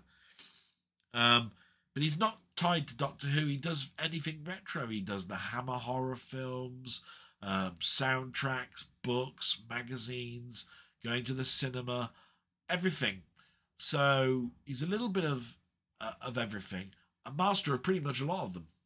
I'm a master of none. I'm one of those general bods that know quite an awful lot, but not a master of any particular subject. Well, I count myself that way. You might think differently. Let me know. I put myself down an awful lot. Definitely worth a watch. And then Jeremy C., who reviewed a piano the other day called the Yamaha CS21, which he considers to be the best piano you can buy under £1,000, an electronic piano. Did a retrospective of all of those piano learning programs that you buy for your tablets, you know, like Piano Flow, that sort of thing, Flow Piano or whatever it's called, and whether they're worth spending your £10 a month learning piano, and what exercises they do, and all that sort of stuff. That was interesting. I wouldn't go down those routes myself. I do think they're good programs, but they can be a bit rigid, and you can be put off. And if there's somebody there not to drive you on, you can basically say, I'll stuff this for a game of soldiers, I'm going somewhere else. And then you'll come back to it 6 months later going, God, by now I could have been a pianist. You know what I mean? it's because you're not doing it to an audience and you're only getting like a little achievements like you'd get in a Steam game. So then we're going to talk about some of the other people that I frequent. We've talked about Rock God, but I'll mention about some of his output this week. Rock God, great channel. He met up with his pals, John and Sam, and they went round HMV, and there was some footage there. Absolutely brilliant. He did an unboxing of Scream 6 and Jaws 2, Jaws being his favourite film. Absolutely fantastic. You want to see his face when he opens up Jaws. My God, it's a picture. He dedicated a video to me and Marvel Guy, which I was taken aback by. This is where I go, wow, somebody's taken their time to thank me and show me a part of their collection that they wouldn't normally show. Thank you so much for doing that, Rock God. That was very appreciative. Playtendo Guy did a subscriber mail where he showed some stuff that people have sent to him. And he did his Wednesday panel show and did a surprise show last night. Unfortunately, I couldn't attend last night's show because I was relaxing and I needed to get my blog completed. So I had to, unfortunately, not go there. But I did go there and purposely wished him well for the stream. I hope he saw that. Then we've got Scottish Geek Guy. Sorry, I have to look at my own writing. Scottish Geek Guy, which made me laugh because, as you know, Mainmeister is Scottish. So I did. Whenever somebody's got something Scottish and geek in it, I sort of it raises my ears and I go, right, I'm interested now. What? In what way are you a geek? And he did a movie review, an unboxing, and did some stuff on Scream 6, yes. Excuse me again. So that was definitely worth a watch. The review he did of Miles Morales Spider-Man Cross the Spider-Verse was interesting. And I happened to mention to him that I thought it was great that he took the balls to actually try and review it, because so many people will and not go into it knowing it's a trilogy. He purposely stated it's a trilogy. So that's brilliant. That's the first thing. But then the difficulty is that I tend to find that you fall into a trap. And I fell into a trap a long time ago with Back to the Future, where I was talking to a mate and I said, this film, Back to the Future 2, has got so much boring bits in it. It was just pacing. It was so off. The first one went like the clappers. And the second one, just plodding. And I don't care, I said at the time. It says 6 months to be concluded. As a one-off film, if you were to just come in and watch this film, it just about works, but it's boring. That's the young me, not understanding that you're going to see a third film, and this is going to slot into it. And from that point of view, the third film is probably going to have all the excitement in it as they tie up all the loose ends. This is what storytelling is. So as much as you can give it a score, you're probably going to give it a higher score after the third film comes out, because you're going to watch it as one piece. When you watch it in one piece, your view of it changes. But I applauded him because he did a score on a film that he hasn't seen the third film on yet. I did that, fell into a trap, and I said, I won't do that again. I'll mention it it's part of a trilogy, but I won't give it a score because I know I'll change it. So that is what I watched, guys, on YouTube, other than your stuff. So let me just do some shout-outs of stuff I've watched. Down the Rabbit Hole, he did an Atari 2600 homebrew game called Up Down. It was a puzzle game, and what a great-looking game it is for the Atari VCS system. My God. It never ceases to surprise me how much relevance the VCS still does. But this puzzle game, well, no, I'm not going to even explain or describe it. Watch that video. absolutely amazing that you could think that somebody has thought of a game and done that way. It was the method it was done that took me away from it, going, I want to download this and play it. In fact, I'm going to do that after this blog. He then did his OB Windows portrayal, that's his character, OB Windows, to explain right-clicking on a Windows computer and the things you can do with it. Always makes me laugh when he does OB Windows. Quite funny. And then he did a light gun video where he showed off one Wii light gun game with different types of light guns. And I pointed out to him that I don't think he tried to do one of the videos with the add-on that goes at the end of a Wii remote. It's supposed to increase accuracy. I would definitely do the video again and see whether things have changed in regards to using that gun. Every single one of those videos entertained me. Definitely worth a watch. Go and see those channels. Brilliant. Robert's Retro Gaming. Oh my God, the output continues. Doesn't matter that he records these over time and brings them out. His output is just relentless. And every single one a gem. So we've got a 2 to the power of 8 subscriber special, where he showed off some of the games that he used to love as a lad pre-1980. That was interesting. Quite good. I'd have probably chosen some different ones myself. But there was a couple in there that I hadn't seen for a long time. And that's strange for somebody that's a retro addict to say that. He continues his Minecraft and Dwarf Fortress in Exile videos. I think he's up to 42 with Minecraft and 22 for Dwarf Fortress. But don't quote me on that because, as I said, he does so much content. He's probably done 5 more episodes since I just mentioned that. And then he did a long play Load Runner. I think it's the last one. Part 17 of a Load Runner walkthrough. Which is great. I'm going to get to Load Runner at some point. And when I do, I might start watching that video. The trouble with me is that when something comes across as a walkthrough, what I'll tend to do is cheat and see how that was done, or I'll watch it and I'll remember how it was done in the video. I want to go to the game fresh, so that's why I haven't done so yet. Steve's Gaming, you know, my salute to Steve. Steve continues to do his Great or Grotty show. He's on to now episode 6. He's probably up to episode 7 now if he's done one today. They're great.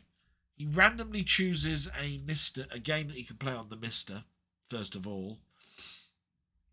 Arcade, any computer, any console. Randomly chooses one, plays it, and says whether it's great or grotty. Now, I mentioned a week or so ago to him that it's quite hard to do that, great or grotty, because you'll come across one where you go, I'm on the seesaw shelf in this. And I remembered that we used to play a game on the internet in the chat rooms and at school called Snog, Marry, Avoid. And I said, you need a middle one because 2's too restrictive. Problem was, Robert then said that, and Robert's meaning of it probably meant something because he then changed it, and he keeps it exactly the same, great or grotty, but he's got a couple more now tags that he can put against a game where he's not going to put it into the great column anymore or the grotty column anymore, which is exactly what I said. It amused me, don't get me wrong, just amused me. But I did question, my word don't mean nothing. But anyway, I didn't look at it for long to do that. And then he did a great show called Steam Sunday. Very interesting. I've done games based on Steam, and I continue to do them. But he's thinking about every Sunday doing a one-off game, or possibly doing a game that he will continue to do episodes on. And he happened to do one called Derail Valley, which was a train simulation. Now, it wasn't my type of game. He spent an hour showing us this game, how to play a train game, you know, which was moving forward, back, decoupling a carriage, etc., etc. It wasn't my type of game. I prefer Sid Meier's Sid Meier's Railway or something like that to it. But I can imagine there was a lot of people who probably watched that, and he's helped out a number of people on deciding whether to buy that game or not. So I will salute you, sir, because you thought of another classic winner. You git. And you're taking all my Steam stuff away. And no, Steve, love you to death. And can't wait for the next one. Keep it up, mate. Brilliant. David's Retro Gaming. He did another video, which he hasn't done for a while. And this one was pickups. He did pickups for the 3DO, the CD32, the Mega CD, amongst many others, an Xbox 360, I think. Always entertaining because he'll give you a bit of story history behind why he's picking it up. It'll always show you it. And it's just nice. It's almost like going shopping with your mate, sitting in the food hall, ordered your McDonald's or whatever it was. You got your bag of games you just bought, and you start reading through them and showing your mate and say, look, mate, look at that. Look at that. It was great, isn't it? Look at that. Look at the pictures on there. Can't wait to get home and play that game, like that. So, definitely worth a watch. Then we come to Mainmeister, my mate. He did a Sunday stream where it was anything goes. So he got his mister out and he basically took a list of games where he could play any ones that you want. Didn't necessarily lock down to one system. Always brilliant, those. The amount of people that will come out with a more diverse or weird one is high. Then he did an Arcade Perfect My Arse on UN Squadron, or a game that's also known as Area 88, for which I have fond memories of, because I used to have a SNES.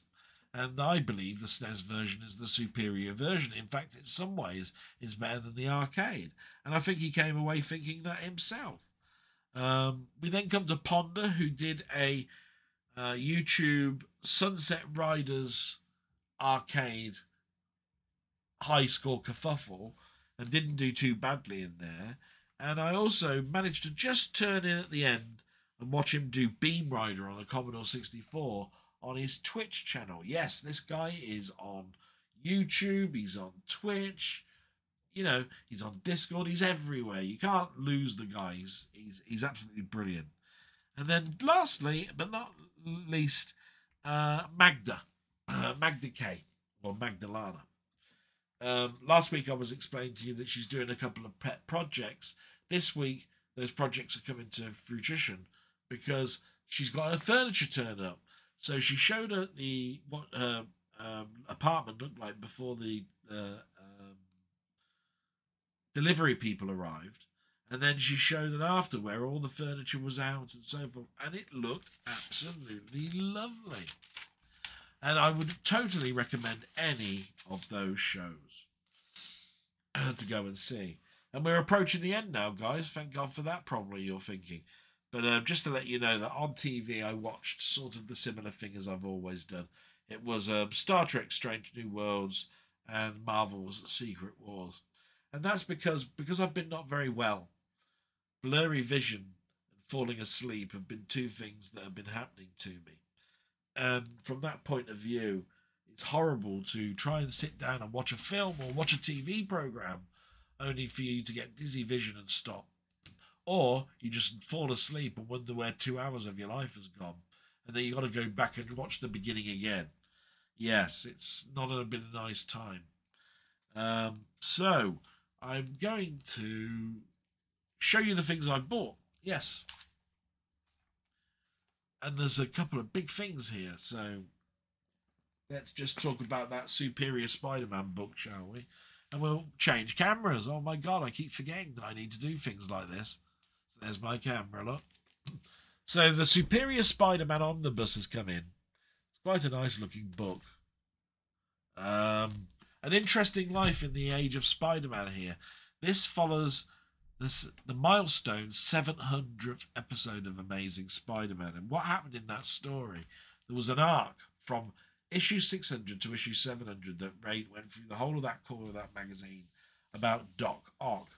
Doc Ock is now on his deathbed, but as a last final act of trying to beat our hero, they had a last battle and managed to transfer his brain and soul into Spider-Man, while they were fighting. Now, during this fight, Doc Ock, who's in a machine to keep him alive, basically is on his deathbed. So now we enter an era of Spider-Man that's unlike any other. And that's why, for the first time, there was a magazine coming out called Amazing that was not called Amazing Spider-Man. In fact, that title was cancelled for a year while this story, Superior Spider-Man, came out. Because Superior Spider-Man now is Doc Ock. His whole brain has been transferred into Spider-Man. And it was to follow the story to see whether he would still keep the true nature of the tale, which is with great power comes great responsibility. Definitely worth a read. Stuff that I've watched or bought. So I've watched this week The Man Who Haunted Himself. Brilliant film. Definitely worth a watch. And Roger Moore's favourite film, he said, of any time that he was making films. This week, the Steelbook of Jaws 2 came out as a steelbook and booklet set. Absolutely lovely. Can't fault that one. Limited to 2,000 in this country. Then you've got Battlestar Galactica has reached its 45th anniversary. And to show that, they've gone back to the original negative and done a 4K release of a 1978 film. And it opens the floodgates on possibly whether the original Battlestar Galactica is going to get a release in 4K. If TV gets released in 4K, my God, so many of us would be happy. Mentioned last week about Enio, that then turned up in the post this week. Brilliant. As a documentary, definitely one to watch. And then we've got the Super Mario Brothers movie, which is not the Mario Brothers movie from the 80s. This is the cartoon 4K release of Super Mario World. And I enjoyed that because I watched a digital release of it. This one I haven't watched, but I'm looking forward to it. And that is Scream 6. A lot of people have talked about Scream 6 this week. So definitely if you're into your Scream films or slasher films, it's probably worth a watch. The Last of Us, which was a TV series released earlier this year, is now out on 4K. It's definitely worth a buy. The one thing I can say about the TV series was that it was very much only as good as the compression that was being broadcast at the time into your house was. And therefore you lose that when you're watching the physical media, because the physical media is for you. So basically, generally, the picture is sharper. And then we've got a Japanese version of the Meg. And that's all the stuff that I bought this week, apart from a game that finally has arrived. I'm hoping I've got it the right way round. Here's the box to the game. It's Diablo 6. Now, this is the collector's box. And this doesn't even come with the game. You had to buy the game separately. Okay? So that's the first thing. Second thing, let me just see if I can hold this up so that you can see what's in it.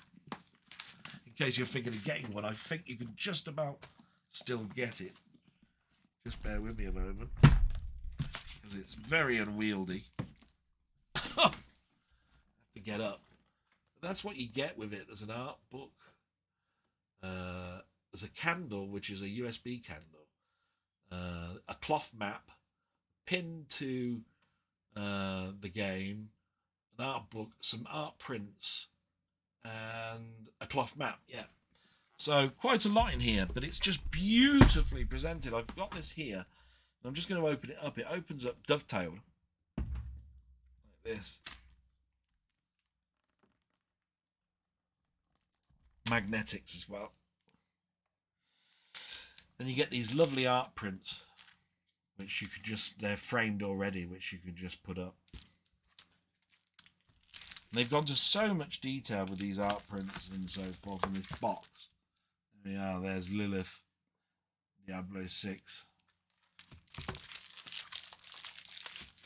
Got to find a place to put these. And then we get, you can see to the book. So you can see I've got there, look, the art book, which is The Art of Diablo. Beautifully hardback. Lovely artwork. for the game. And they're all levered up by these cloth things that are in here. If I lift this up now, you get to just one thing down here, look, and that is a card with a pin, like a badge pin.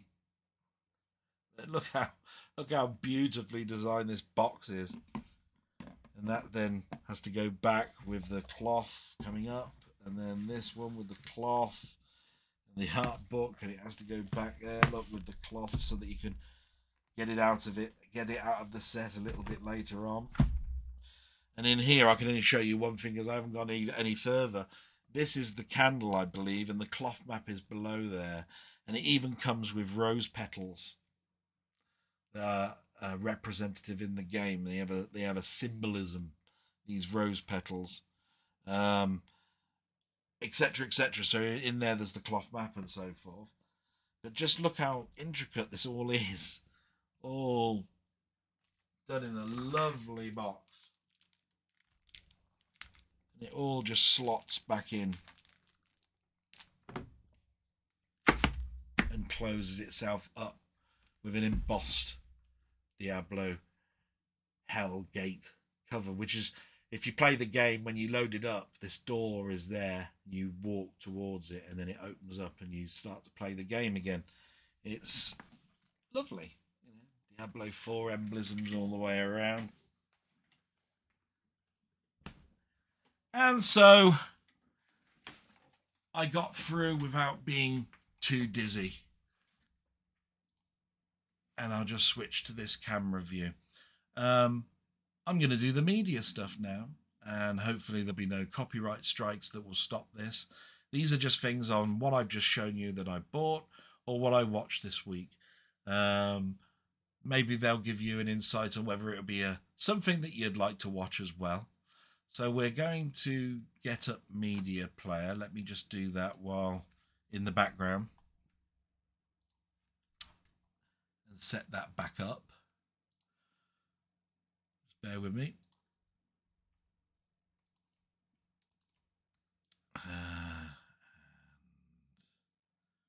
Where is it? Remove. There we go. And just get this set up so that you can see me in the corner when we're playing. There we go. And I'll bring up media playback. There we go. And I hope you like some of these films. So I'm going to turn the mic off now and enjoy some of these trailers.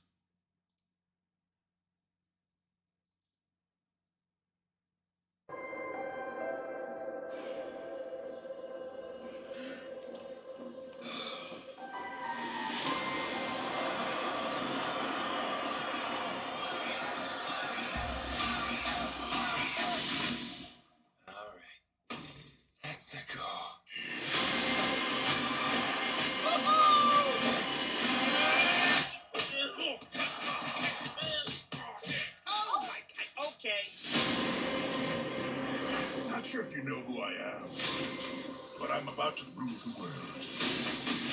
Wow, yay! But there's one problem. There's a human, has a mustache, just like you. You think I know every human being with a mustache wearing an identical outfit with a hat with the letter of his first name on it? Because I don't. Bowser is coming. Together, we are going to stop that monster. How? Look at us. We're adorable. I got this. No problem. Yes!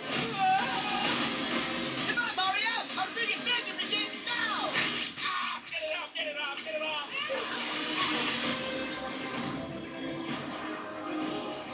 There's a huge universe out there. With a lot of galaxies. They're all counting on us.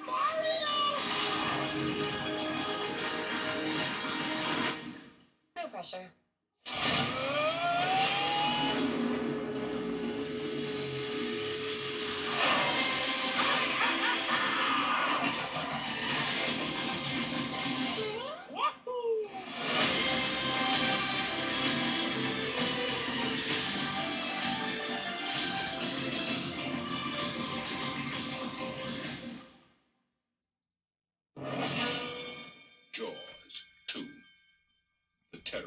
continues.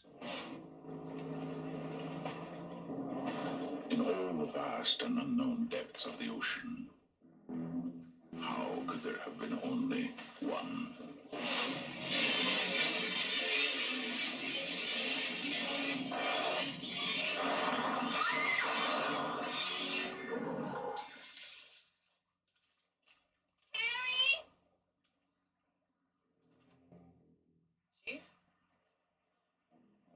Chief Brody, can we go, please? I think we may have another shark problem. Are you serious? Roy Scheider. The whole beach looks incredible. Lorraine Gary. And Murray Hamilton. Look at this. That's a shark.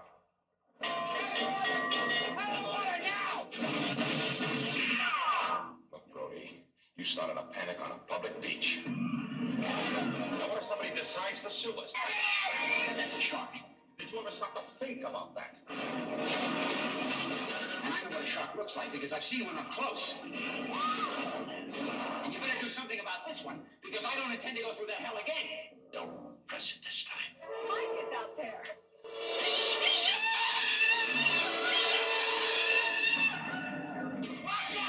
None of man's fantasies of evil can compare to the reality of Jaws.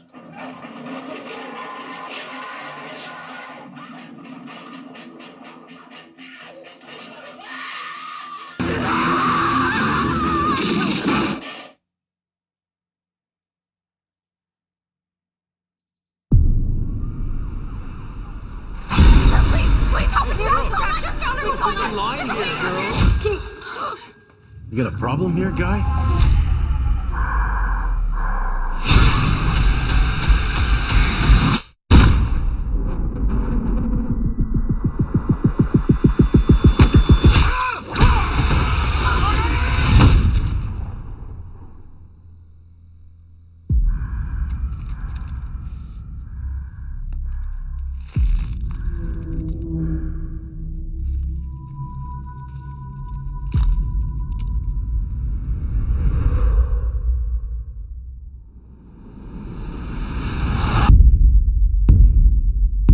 This secret. There's a darkness inside of me. It followed me here. And it's gonna keep coming for us. We share a certain history. This isn't like any other ghost face. What is this place? A shrine. We've got to lure him in. We execute him. Hello. Let's play a game. You know you're like the 10th guy to try this, right? It never works out for the dipshit in the mask. Maybe. But there's never been one like me, Gale.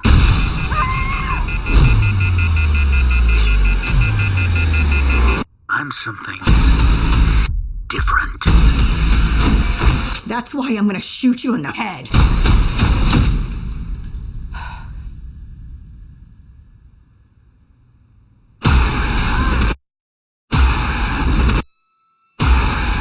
You want me. So let's finish this.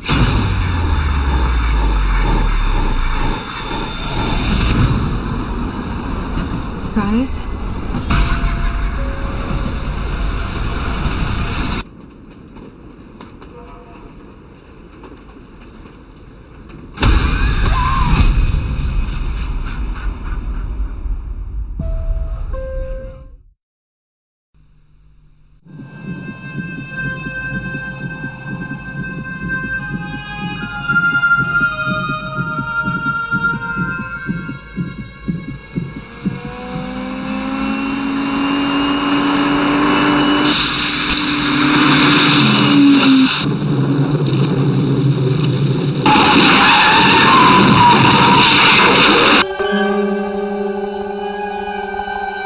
Listen, just tell me the name. What name? What are you talking about? Is it blackmail? Get out of here! Now listen to me, listen! I have a wife and 2 kids, and I want to know what's behind all this. First of all, there is the possibility, however unlikely, that there is an actual double dogging your footsteps. Could there be another explanation? There could.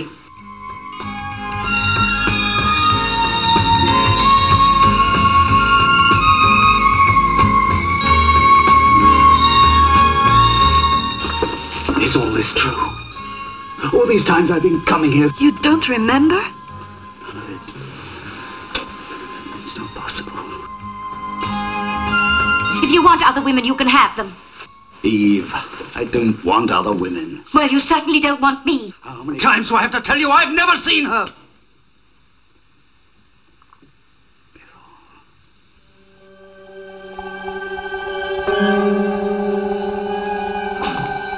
Who is it? Your name may be Pelham, but I am Harold Pelham of Freeman, Pelham and Dawson. I'm Pelham. I am! Then we're left with only one alternative. Pell's guilty. You're funny. You're never the same man twice. Oh, no, Mr. Pelham, you're always the same. You and I have been friends and colleagues for more years than I care to remember. But I don't recognize the man sitting there. Are you suggesting that Pell's been playing a double game? Then you think I'm mad? No. You could be suffering from this sort of psychosis. Oh, God, you frightened me. Go play your sick jokes on someone else! Drowning.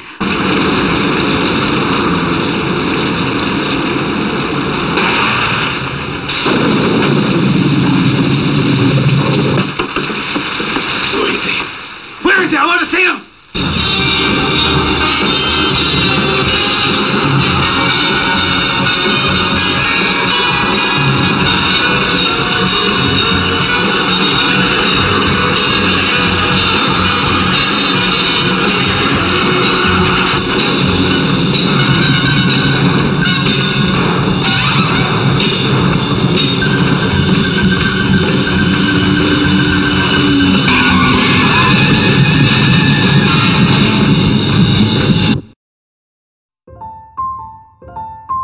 Are you actually familiar with Mr. Laurel and Mr. Hardy?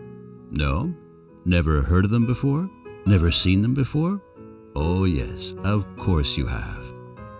Stan Laurel and Oliver Hardy. Laurel and Hardy. They were two creative minds who wrote motion picture history. The world's most famous and best-loved movie comedy duo. And not without reason. These two guys are absolute knockouts. Naturally, with perfect insight. At least Mr. Laurel and Mr. Hardy think so. But things usually... No, to be honest, things always turn out differently. You really have to get to know Stan and Ollie closer. You'll be amazed and enthralled by Laurel and Hardy, their lives and magic. An international documentary about the two greatest comedy geniuses in the history of motion pictures. Now also as a director's cut, over 100 minutes on DVD. In a limited collector's edition, a box of 2 DVDs with lots of extras and loads of previously unreleased bonus material. Laurel and Hardy, their lives and magic. The documentary about the lives and work of Stan and Ollie and who the two men really were.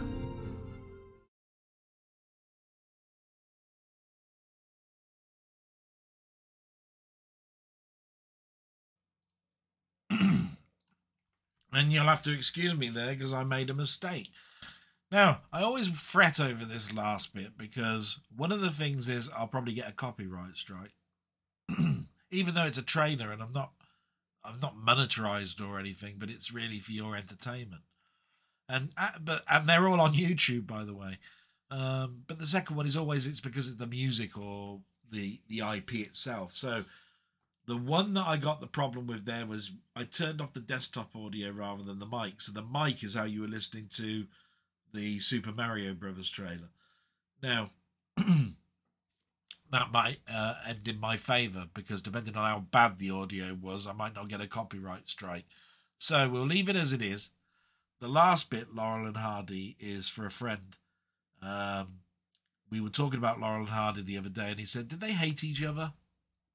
And if you've ever seen the film Stan and Ollie with Steve Coogan, you'll know that they had a good relationship and they were the best of friends at the end. But they were thrown together by Hal Roach Studios. They didn't choose each other. They weren't friends there. They were jobbing actors. And Oliver Hardy was more the person that, I'm doing a job and then I want to leave the studio and do things that I want to do with my money. Stan Laurel's the ambitious one, the one that wanted to improve the double act, do the scripts and everything. When they negotiated their wage for the coming year, for the last year of for Hal Roach Studios, Oliver Hardy stayed for another year. Stan Laurel refused to sign, and it caused a bit of resentment. Now, they have to stay together because they're so internationally well known. They came over to Britain while they were going to be filming a film the same year in Spain, and they thought it would be good to go over to Europe and do a tour. It was at that point where Oliver Hardy's health conditions came to fore. The resentment came to the fore, but was soon dismissed. And they were close buddies and friends from that moment, to the point where Oliver Hardy died and Stan Laurel followed him about 8 to 10 years later. And that's really a little bit, but Their Lives of Magic is a brilliant documentary that I see on Sky Arts all the time. I don't think I've got it on DVD, so I'm going to have to go and look for it. But if there is a documentary that you want to know about Stan and Laurel, Laurel and Hardy, that would be the one I'd choose. And if you want to see a film type version of it, it's Stan and Ollie, which is a great film with Steve Coogan. And that's it. I'm going to end now. Bloody hell. Can't go any more. Hopefully you're going to see this today. If there's a copyright strike, it's going to be much later. Blah, blah, blah, blah, blah. Hope to see you next week. And thank you for bearing with me. Bye-bye.